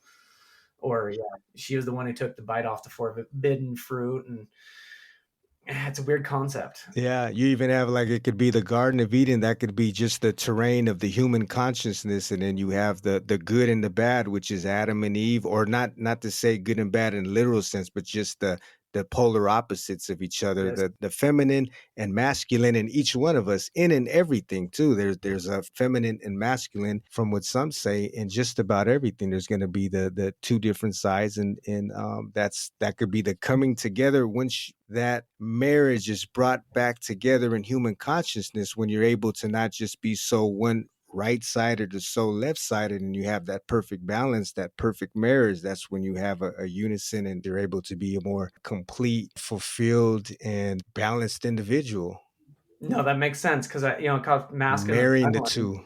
I was always like a more, I'd say sensitive because I like Disney movies, man. You put on Kung Fu Panda, I'll cry and stuff like that. So it's like, I know as a The guy, I Lion always King. had a lot of sensitivity when it came to like watching like inspiring movies or inspiring things would always make me tear. And I know I would always punish myself for any time I felt those type of emotions as a guy because it's like, oh, you can't show that vulnerability. You can't be that weak male type of person who's going to cry during a Disney movie. Hell no. It's like, no. So I remember you fight those things as a guy and stuff like that. You bury it in, and then you just make fun of everybody else who did Hmm. cry, even though you're the one that wanted to Yeah. cry. It's like that weird thing where you feel like as a masculine and feminine, it kind of got twisted where guys felt like they had to put on a false masculine presence. Hmm. And it's a weird macho standpoint where everybody's got to be an Arnold Schwarzenegger or Bruce Lee or something to be a macho guy. It's like, no, you go ask women, they're just going to want you to be authentic and be yourself and be true to them. Yes, women want to be protected at some point, and I know there's some probably biological feature to where they do want some obviously buff or ripped guy. I don't know how that works, but when it comes to masculine and feminine, it got so far twisted. It's like even tomboys got rejected and vulnerable males got rejected to the point that those are the ones that are probably transitioning to these days. In my mind, nobody should be transitioning. I think everybody should just accept that I'm a tom girl and then be a more masculine woman. Or if you're going to be a vulnerable male, great, stay a male, but just be a vulnerable male because, in my opinion, our bodies don't really need to change to be who we are. We're born, we're given our God given rights, we're given this one body. I don't need to change this body to be happy.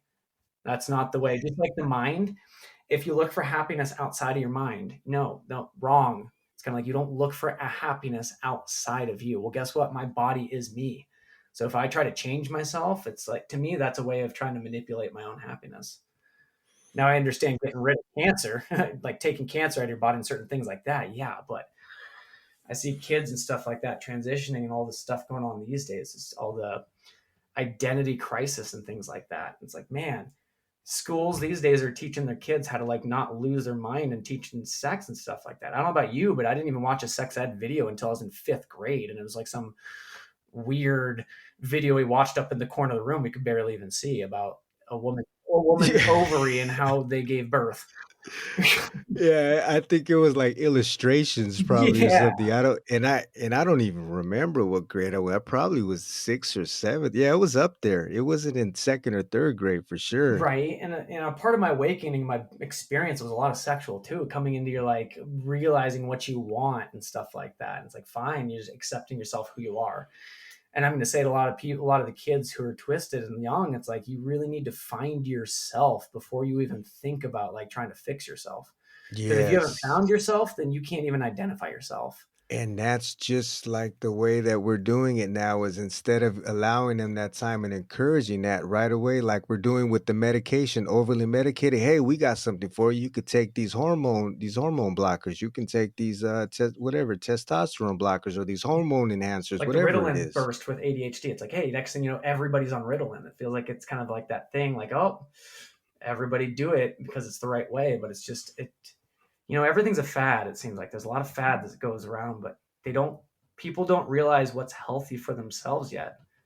And that's hard because we want to trust our government. We want to trust our schools and teachers. But from my experience, I couldn't even trust my own doctor, and I had to take my life into Yeah. my own hands. And it's weird because you don't want to trust is a weird thing. Yes. I mean, I always say question everything. Critical thinking is frowned upon now, or it's not encouraged, and in some spaces, it's not even really allowed. Right.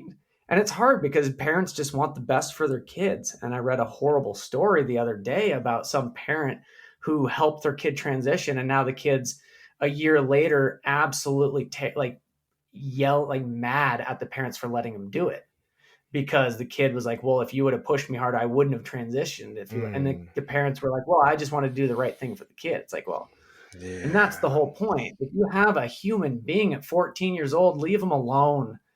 I don't, even the parents at that point are thinking they're making the right decision, but they're just being a people pleaser.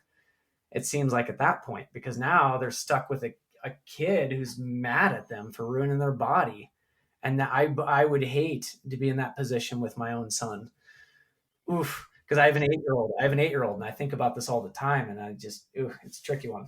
Man, allow them to develop, mature psychologically, Yeah, physically, emotionally, and spiritually. you can't stunt that or you can't tamper with it. You shouldn't manipulate it. You shouldn't try to do anything to get in the way of what nature, the great mother nature, has already set in place. And when we start getting our hands involved in that and trying to play God or do a quick fix and say, well, just go ahead and cut this off and it's going to make you feel better, but there's still something going on deep down in a deeper sense than just cutting off a limb or to get rid Yeah, of something. It's there's still something there that needs some addressing, and until that happens, it isn't going to change anything. It might just supplement it for a while, but then you hear so many stories of people regretting it, and some that are doing it before they've even hit puberty or before their body hasn't even right. completely I developed.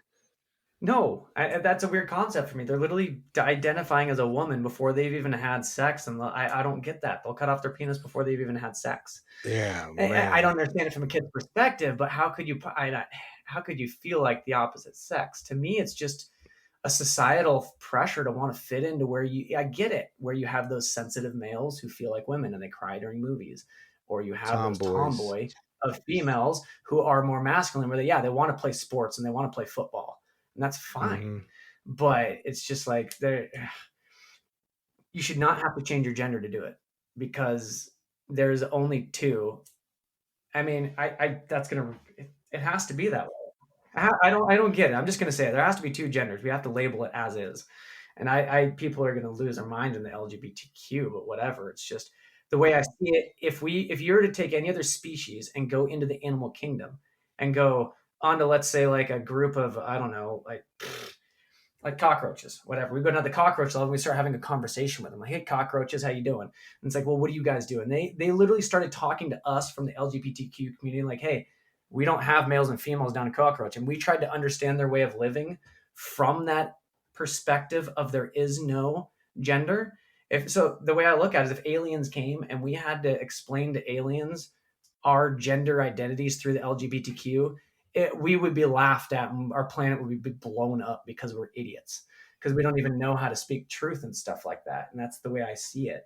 And it's hard because I don't want to say, people are going to be like, oh, feelings are feelings. But it's like, man, how can we possibly identify what sex we are just by a feeling we have in our head when we don't even know our own identity yet? Right. Yeah, and now we're even putting some children now in a position to where they can't even believe their own eyes, because now a child can be just looking at somebody and say like, "Oh, that's a boy," and then if this boy identifies as a girl or whatever, and now you're telling the boy, "No, no, no, that's not a boy. That's a girl." He's like, "What?" So he can't even believe his own eyes anymore, because now he's looking at someone who is a boy, but you're telling him he's a girl. So this child does not know up from down, left from right, No, blue from red. no, my kid's 8 years old and I'm still like back at parenting 101. I hear the stories about like 10-year-olds and 8-year-olds transition. I'm like, how my kid can't even make Man, himself breakfast and like bathe himself, and he can't even do a proper bathroom routine by himself yet. What in any conscious thought would I ever have that I need to change his body in any way to make him happy right now? you're not gonna let them drive a car. They're not. These children aren't No. allowed to buy cigarettes. They're not allowed to buy alcohol, but they can go ahead under. They don't even. Some states are saying you don't even have to allow their parents to know what they're doing. It's just between them and the doctor. Correct. In Canada, I believe that's what they can do. From my understanding, in Canada, it's like you could have a 16-year-old daughter. And so, against the will of her parents, she could just go to the doctor and get put on all the hormones herself without the parent being able to say. From my understanding, I read a story. A dad actually got put in jail because a 16-year-old went to the doctors and he tried to stop him. Wow. And the law was the dad couldn't get involved with the whole, no, the 16-year-old wants to do it. They're going to do it. And it's just like, oh my gosh. Wow. This. And that would be heartbreaking. My heart sank as a father. It's like I couldn't imagine if I had a 16-year-old daughter doing that. And you're just trying to do the best thing for your daughter. And like I say, all the doctors, everything else is just feels like it's ruining your own daughter. Wow, man, we yeah, this we kind of went on a good spin with this end half of it right here.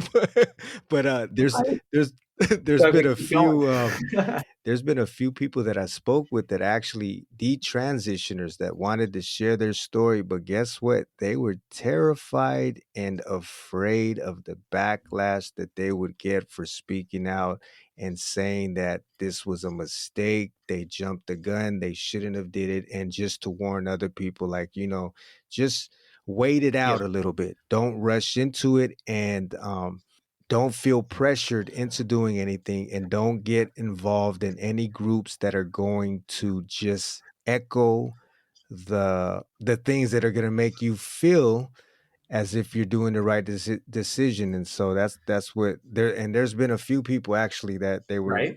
that I spoke with, and they wanted to, but then for reasons having to do with that, just they didn't want to deal with the backlash. They didn't want to deal with the negative sayers, and they said, you know what, I'll just hold off on it. And they chose not to speak their story.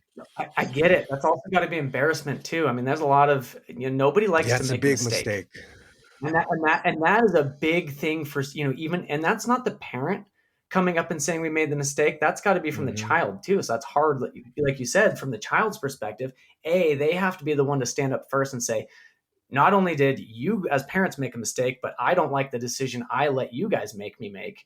And it's like one of those where it's like, oh man, this is going to open up a can of worms of some weird conflict. But I think when you feel like you've made a mistake, and Yeah. if you got to go with it. Like you said, when I was going through my doctors and stuff like that, you got to kind of just go with what's your heart and stuff like that. And Yeah, I do a lot of writing in philosophy about the shadow and darkness and how your shadow gets created when you try to ignore signs and you try to like lie or hide or you're not being your authentic self. And that's what's weird about the whole LGBTQ push because everybody's like, "Oh, I'm being prideful." It's like, "Well, hold on. No, that's the whole sham of it. People think they're just being so prideful and being so inclusive by jumping the bandwagon and supporting all that. But it's like, no, when you go watch the videos behind the scenes of what they're indoctrinating into like the kids and stuff like that, it's terrible. And so I don't know how it is in Germany and stuff like that. Yeah, There that's are people that I know that they work with and are around actually psychiatric facilities where people with mental disorders and everything, and according to what they're saying, some of the psychologists that work there, they're saying that they're seeing a huge tick with younger people coming in, and the reason that they're coming in is because of their confusion over their gender. wow. Out of everything, schizophrenia, anxiety disorders, that is one of the main Man, issues. that's crazy. Identity crisis is number one crisis right now. It's like, yeah, I guess it's, and it's, but and it is sexual. I hate to say it because people are just gonna say, "Oh, it's an identity crisis," but when it Yeah. comes down to it, everybody labels it as whether they want to be a boy or girl. It is Hmm. sexual, and I don't want to say it. When you get down to it, it's like, fine, maybe you should have trial period. Go live as a girl. Don't change yourself, but go pretend to be a girl. You can still do whatever you want, but just go live like them for a couple of years and go do a trial run. But I think people are Hmm. so quick to jump the gun of, oh, I need to do this because it's going to make me feel good. And people are on Mm. such a bandwagon to feel good about themselves. And that's where they can get sucked into the, oh, well, this is what I need. Because I hate to say it, a part of my book, I even wrote in there when I was in high school, I was 130 pounds, 6 foot as a guy, too. So I didn't really fit in. And I even had the thoughts back in high school of being a girl at sometimes. Because I remember having thoughts like I'd be a better wife than I would be a guy because I was that sensitive guy. And I knew I probably would have fit in the female community better than I would have fit in the male community in a weird aspect. And I know maybe that's a lot of the twisting that kids are getting their minds into. They just have those thoughts that I did, thinking, well, hey, I could fit into this one better. That doesn't mean that's who you are or that's where you belong, because now I know exactly where I belong as a guy and stuff like that. And that I would, but what's weird thought is if the transitioning was around when I was a kid, would I have transitioned? And I think that comes with the peer pressure of family and friends, and that's what it comes down to. It's just a very, Yeah, and then not just even family and friends now, but it's like the society in general. You yeah, have the schools, you have the jobs, you have the yep. workforce. You're being. I remember there was a few times back when I was in California, we would have team meetups and everything, and they were breaking it down and letting us know how to conduct ourselves with people who identify as this or identify as that, and allowing a man who had broad shoulders, who had a deep voice, who talked about he loved women. So I was like, so does that make you a lesbian then because you say you're a woman? Because this man, he just because he put a skirt on, but he had pants underneath, he wore makeup, and it looked like somebody who was in a Halloween contest or something, just put like makeup in the dark and put it on himself. And he was allowed to go in the restroom and use the female's restroom. And the women could not say anything about it because that was being discriminatory, and that wasn't respecting his choice of who he said he was or who he identified with. But these women had to feel uncomfortable going to the restroom because this man who said he's a woman and said he dates women and only likes women was allowed to use the restroom with it. It was unbelievable. It's making everybody uncomfortable. That's what it does. And I know I hate, they're all like, oh, this is how it needs to be, but ah, we shouldn't have to make the rest of the world uncomfortable to make one person comfortable. And that's kind of what it feels like it comes down to that aspect. Because what's been wrong with having guys and girls bathrooms? No, I'm a guy. There's no way I would ever go and think of going into the girls' bathroom for any reason. And just because I put on girls' clothes does not make me a girl. Okay. And that's weird because like you can have those girls who, Hmm. okay, well, bring a girl into the guys' room, put jeans on her, and then go tell her to use a urinal. unless she actually transitions, she ain't going to be able to. So it's just like Hmm. biological functions aren't there. And it's just, and I get that when it comes down to feeling and Yeah. just people wanting to be themselves, but it's those scary situations because we want our kids to be safe. I want to know my kid can go to the mall without that creepy guy you just talked about going into the restroom. I've seen those videos of those guys and girls going into the bathrooms and stuff. And it's just very weird.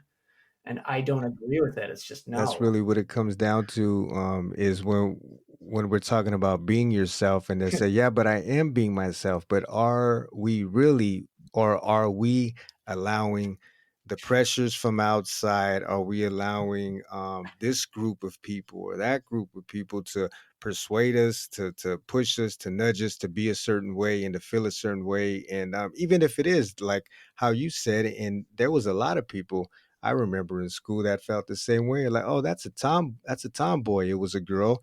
And it's just one of those things that they either Yep. outgrew, or maybe, they ended up going lesbian or something, something like that. But it was never a fact of I am a boy.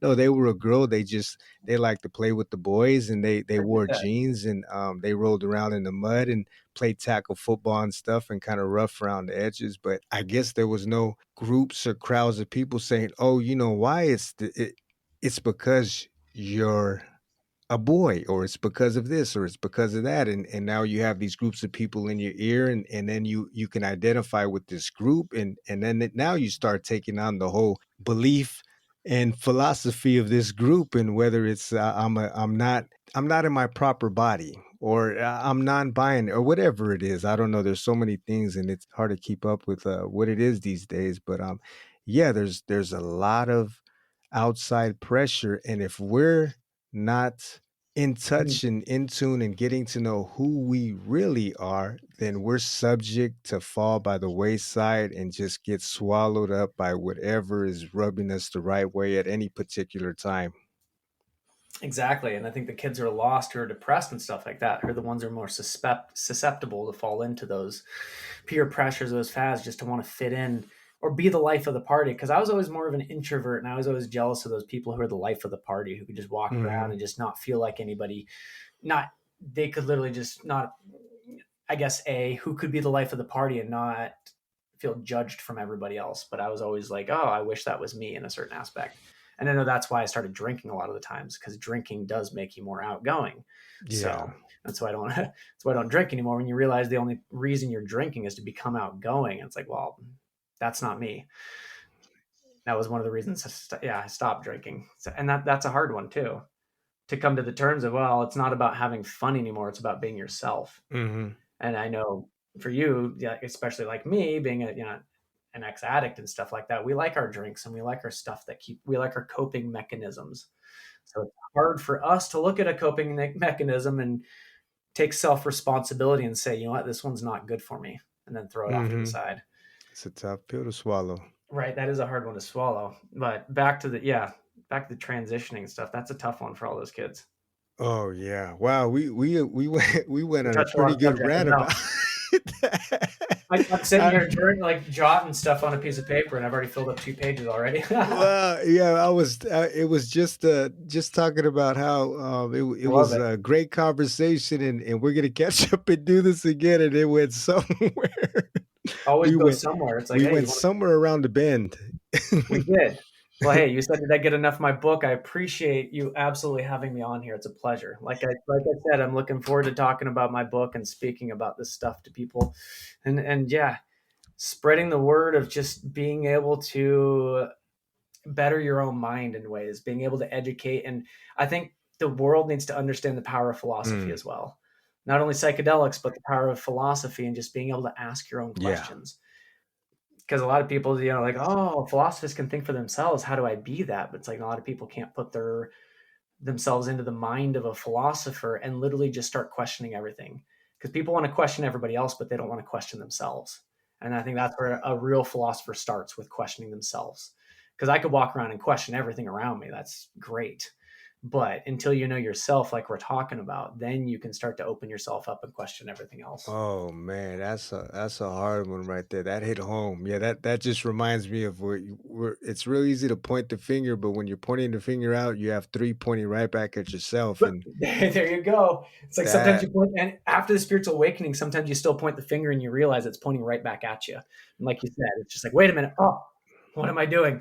And I think that's also the accepting of some of the wrongs you do. It's like, oh, I'm not a good person. I need to change my ways in some mm, aspects. And you know, what does the power of your own thoughts do, and staying positive?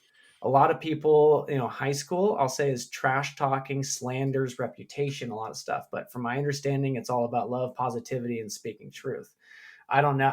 Good luck trying to incorporate that into a high oh school culture wow. for a while, because it seems like I don't know about you. You remember high school culture was all about Yeah, you just, want to fit yeah, in. try to go into high Yeah, and school and and spread, you can't spread love. that's why I would really respect like how I'm just thinking back in high school, how hard it was to just stand to try to or to feel like, to be comfortable with yourself, who is at that age, I guess you can say, and be able to just walk your own path and not to feel like you have to act a certain way just to fill in with the just to fit in with this group of people and to do everything that's acceptable to them because you don't want to get kicked out the bunch. Right. Exactly. And that's a weird thing to look at, because those are the things. It's like, how do you create a healthy environment in a high school? Because these are the kids in high school that Yeah. are the ones having identity crises, I'm sure.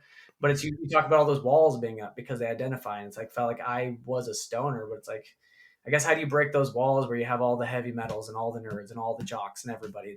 It's hard to break all those barriers and have, I don't know. It's gonna be a weird one. I'm curious, because they say a lot of these younger generations are smarter than we were. So I hope they can figure out high school and cancel all the bowling and start to figure some things out. Yeah, we shall see. Time will tell. Time will tell. No, it's been a pleasure. Thank you so much for talking. I'm gonna go get my kid. I'm gonna go have. It is sunny, nice. That's I'm gonna go good. outside. Good, and you enjoy that, and Rick, yeah, we're gonna catch up and do this again, and I'll be sure to leave the links in the show notes so people can reach out and get their hands on that book, if they so choose to. I know I'm interested and curious, so I'll be one of those. Please do. I'm looking forward to when people start reading it, and then we'll have some interesting conversations after. So I That's feel like right. I'd love to do a follow up with you as well. I think the last podcast I did, they said they'd love a follow up after they read it as well. Oh, So cool. All right. I think that'd be a fun thing to do, is give it a little bit of time and come back and do a follow up with it, with you guys after you've read it too. Yeah, yeah, that sounds like a plan. Get a different perspective, because I feel like it's hard for me. It's hard for me to just talk about my book, because I get lost on Uh so many huh. rabbit holes. I don't explain everything I want to, but hey, that's just me. So that's why it'll be fun when other people can start talking about their perspectives on it as well. Because I have a lot of takes on my own book and how I can say it, but yeah, it's gonna be fun. Because I like I said, I feel like my own Alan Watts, Terrence McKenna. I feel like it's weird. I'm just way, yeah. It's gonna be fun speaking, and I know it's gonna gain some attention, and my book's gonna get some slander from some people. A lot of people aren't gonna like it because it's a lot of truth and a lot of statements in there about God and what the meaning of everything is, and existential crises and stuff. But it's just me speaking a lot of my. Yeah, I'm ready to dive in there and swim Oh around. yes, I mean, hey, don't expect to open a philosophy book and have get a treasure tale story where you're gonna feel good afterwards. What's funny is I actually just realized I forgot to put page numbers in it. I just updated it the other day. It's funny. So when I really mean I created this book all myself, I mean, yeah. The only thing I did was, there was one lovely lady. I was going to have somebody help me edit, but I didn't have the funds because I'm broke and I couldn't hire anybody. So she was only to help me the first 14 pages. She helped me edit. Everything else in here is it's crazy. All the editing, because I didn't have the funds to go out and hire a whole crew of editors or get a publisher. And I know I went out for a publisher to get a deal to see if I could go that route, but they wanted like a whole bunch. They wanted the audio rights to the book, and then they wanted the percentage of the royalties and stuff like that. And it was just like something told me to do it myself. This day and age, It was like a plus. I had my father who told me to Yeah. do everything myself anyways. And it was like if something was telling me my whole journey with my whole doctors and everything was literally write the book, put it into a Word document, try to do everything yourself, even though, yeah, with me not even being a writer and author, and I'm curious what kind of depths, because if you could rate a book on like introspective depth when you come to like philosophy, like, you know, because people go into philosophy books and say which one has the most meaning or which one has depth, you know, that's where I strive for. And I'm just going to say it has like some type of a Friedrich Nietzsche and Albert Camus, those type of existential crisis depths. So yes, I'm ready for the world to change. And I have a feeling, yeah, that it's going to be fun. That's great, man. I mean, I enjoyed your perspective on this talk that we had, and I'm sure it's getting into a lot more depth with this book. So yeah, I'm ready to take that dive with you. Oh, awesome. I look forward to it. And thank you. Thank you for having me on here. It's been a pleasure. You are a wonderful person. Yeah, likewise, and all the best to you. You have a wonderful day, and we'll definitely keep in touch. Absolutely. God bless. You have a really good one and just stay positive because, you know, bipolar, it's like, you know, the Amen. day is what you make it. It's good or bad. If it's not good, do something that will make it a little bit better. That's my suggestion. Whatever puts a smile on your face, that's not morally wrong. That's There right. you go.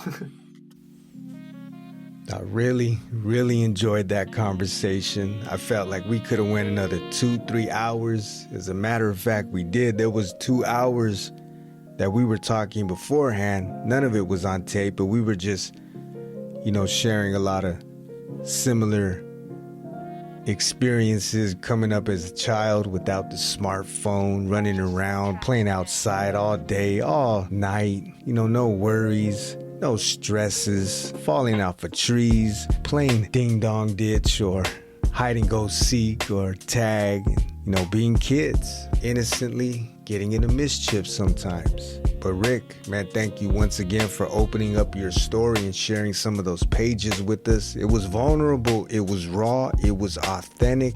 You stripped it down to the bare bone, talking about your fears, your struggles, and even the hard news that shattered your world for some time, flipped it upside down, turned everything on its head, staying up for 5 straight days, that manic episode where it felt like you just were shot with an electric lightning bolt of adrenaline. And in that time and in that dark place, you were able to reflect honestly about who you had become, the behaviors and the actions that could have possibly helped impact and influence the people that you loved and the people that were around you to do certain things. Not everybody is responsible for their own actions, but that honest look at yourself and sharing in the responsibility, not just pointing the finger. Because what happens when we do that, there's 3 fingers pointing right back at ourselves. That's a hard pill to swallow, and that's tough for a lot of people, myself included, to even do. Not just point the blame, but to look at the situation and the circumstance honestly and to see if at all you might be responsible in some way for some of what's been going on. Rick shared with us the dynamics of that relationship. He shared with us some of the visions that he saw, the out-of-body experience that he experienced, and even the dynamics and the relationship that he had with therapists and doctors who were trying to prescribe him this or recommend him that when it wasn't working, when he felt like this isn't what I need, they're not listening to me. You know what? I'm gonna take matters into my own hands and do this thing myself. They say if you want something done right, sometimes you just gotta do it yourself. He started to understand and get real with his flaws, with his doubts, with his fears, getting under the hood and looking at how he was wired, conditioned in a way, programmed from a young age to behave and act, and the habits that were formed, some of them being very bad, the addictions. But through all of this self-analysis and this inner conflict that he was dealing with, but facing it head on, dealing with it, not turning from it, facing the shadow, embracing the shadow. What did that do for him? For him, it said it was a journey towards enlightenment. Rick's a prime example of what can be accomplished once you start getting real with yourself. Rick, keep shining your light, keep doing you. Unapologetically, you are a giant amongst us. If you guys are interested in reading about more of his philosophical insights and concepts and ideas and things that came to mind during that time he was in that zone, in a trance-like, automatically writing, being moved by the spirit, you can find his book on Amazon, Bye-Polar Enlightenment, a personal memoir with philosophical depths into the unknown. That's by Rick Sharbau. And his link where you can find his book, where you can pick up his book, will be in the show notes. And right now I want to share two different spots that are found in the intro of his book. I was able to pick this up because if you go on Amazon and you click on sample read, that intro will come up, and there was just a couple of things. There was a lot of chunks of some really good information. It reminded me a bit of Marcus Aurelius' Meditations, the reflections and the thoughts and the different topics and subject matters that have to do with life, living, death, suicide, depression, self-doubt, struggles, the different conflicts and things that we have emotionally and psychologically. And so these were two things that just stuck out, and I wanted to share with you all before we get ready to wrap this thing up. One of them starts off with saying, "It seems we have taken the responsibility away from individuals and placed it in the hands of companies, products, and equipment, it seems. If I buy something nowadays, it better not make me sick, hurt me, or do anything than what it was intended to do, with zero chance of harm, no matter if I use it correctly or read the instructions." And so one more piece to kind of piggyback off of the whole concept of taking responsibility for your actions and being accountable for your actions is this other part in Rick's intro where he writes, "We just accept negative emotions as something to deal with rather than identifying and questioning them. Like Alcoholics Anonymous, accepting you have a problem is the first step to recovery. So what is the first step to becoming yourself? Many people are angry their whole lives and just accept that they're angry instead of believing that change is possible. Identifying the anger within you and working to identify its grip on you can start the change." That's when you start taking a deep, honest look at yourself and seeing why you're behaving a certain way. Not just that, oh, I'm just hot-headed, I'm just hot-tempered, but why are you? What's triggering you? What's causing you to be this way? But in order to do that, you have to start looking at what's causing you to react this way. Why do you feel this way? What are the certain trigger points or the buttons pushed to cause you to react this way? Then you can start identifying where those problems are and start to look for solutions and ways to correct that behavior or to embrace it and maybe use it in a more constructive manner. Not to where it's totally consuming you, but it has its place and it has its moment. At times we do need a righteous anger to be able to stand up for something, to be so convicted and so sold for an idea that you're not going to be swayed by opposition or somebody telling you you should stand down and no, hold your tongue. If this is on truth, if this is on moral, if this is on conviction, then that righteous anger does have a place. If we want to go back to old times, whether you take the book to be literal or just symbolical of a lot of ancient wisdom, Jesus had a righteous anger. He was flipping over the tables and the money spender's desk. He was going into the temples and talking to the religious people, and he was getting at their heads saying, you guys are just all show. You wear these wonderful robes and these fancy clothes and you adorn yourself with these jewels and everything, but you're dead on the inside. That means nothing. This harlot on the street has more dignity than you. And that can go for anybody. Any political figure, someone sitting on the Capitol Hill saying that they know what's best for you, and just because they're in a place of position, you automatically think that they have your best interests in heart and willing to be led blindly off that cliff. Identifying the problem, the conflict that's within you, that's troubling you, that's been a thorn on your side for years and years. Once you get honest, real, and allow yourself that time and the space to start identifying those things, that is when you can start to create change. So you guys stay healthy out there. You guys stay sane. Hope you guys enjoyed the conversation. You know where to reach us. You know where to find us. Follow the show notes. We're at giantsamongustus.org. That's O-R-G. I'd like to remind you all, if you would like to be a part of the show and share your story, or even a story of someone in your life that has impacted you in a positive way, you could always reach out to us via email. I'd be happy to connect. Until next time, and very soon, peace. I'm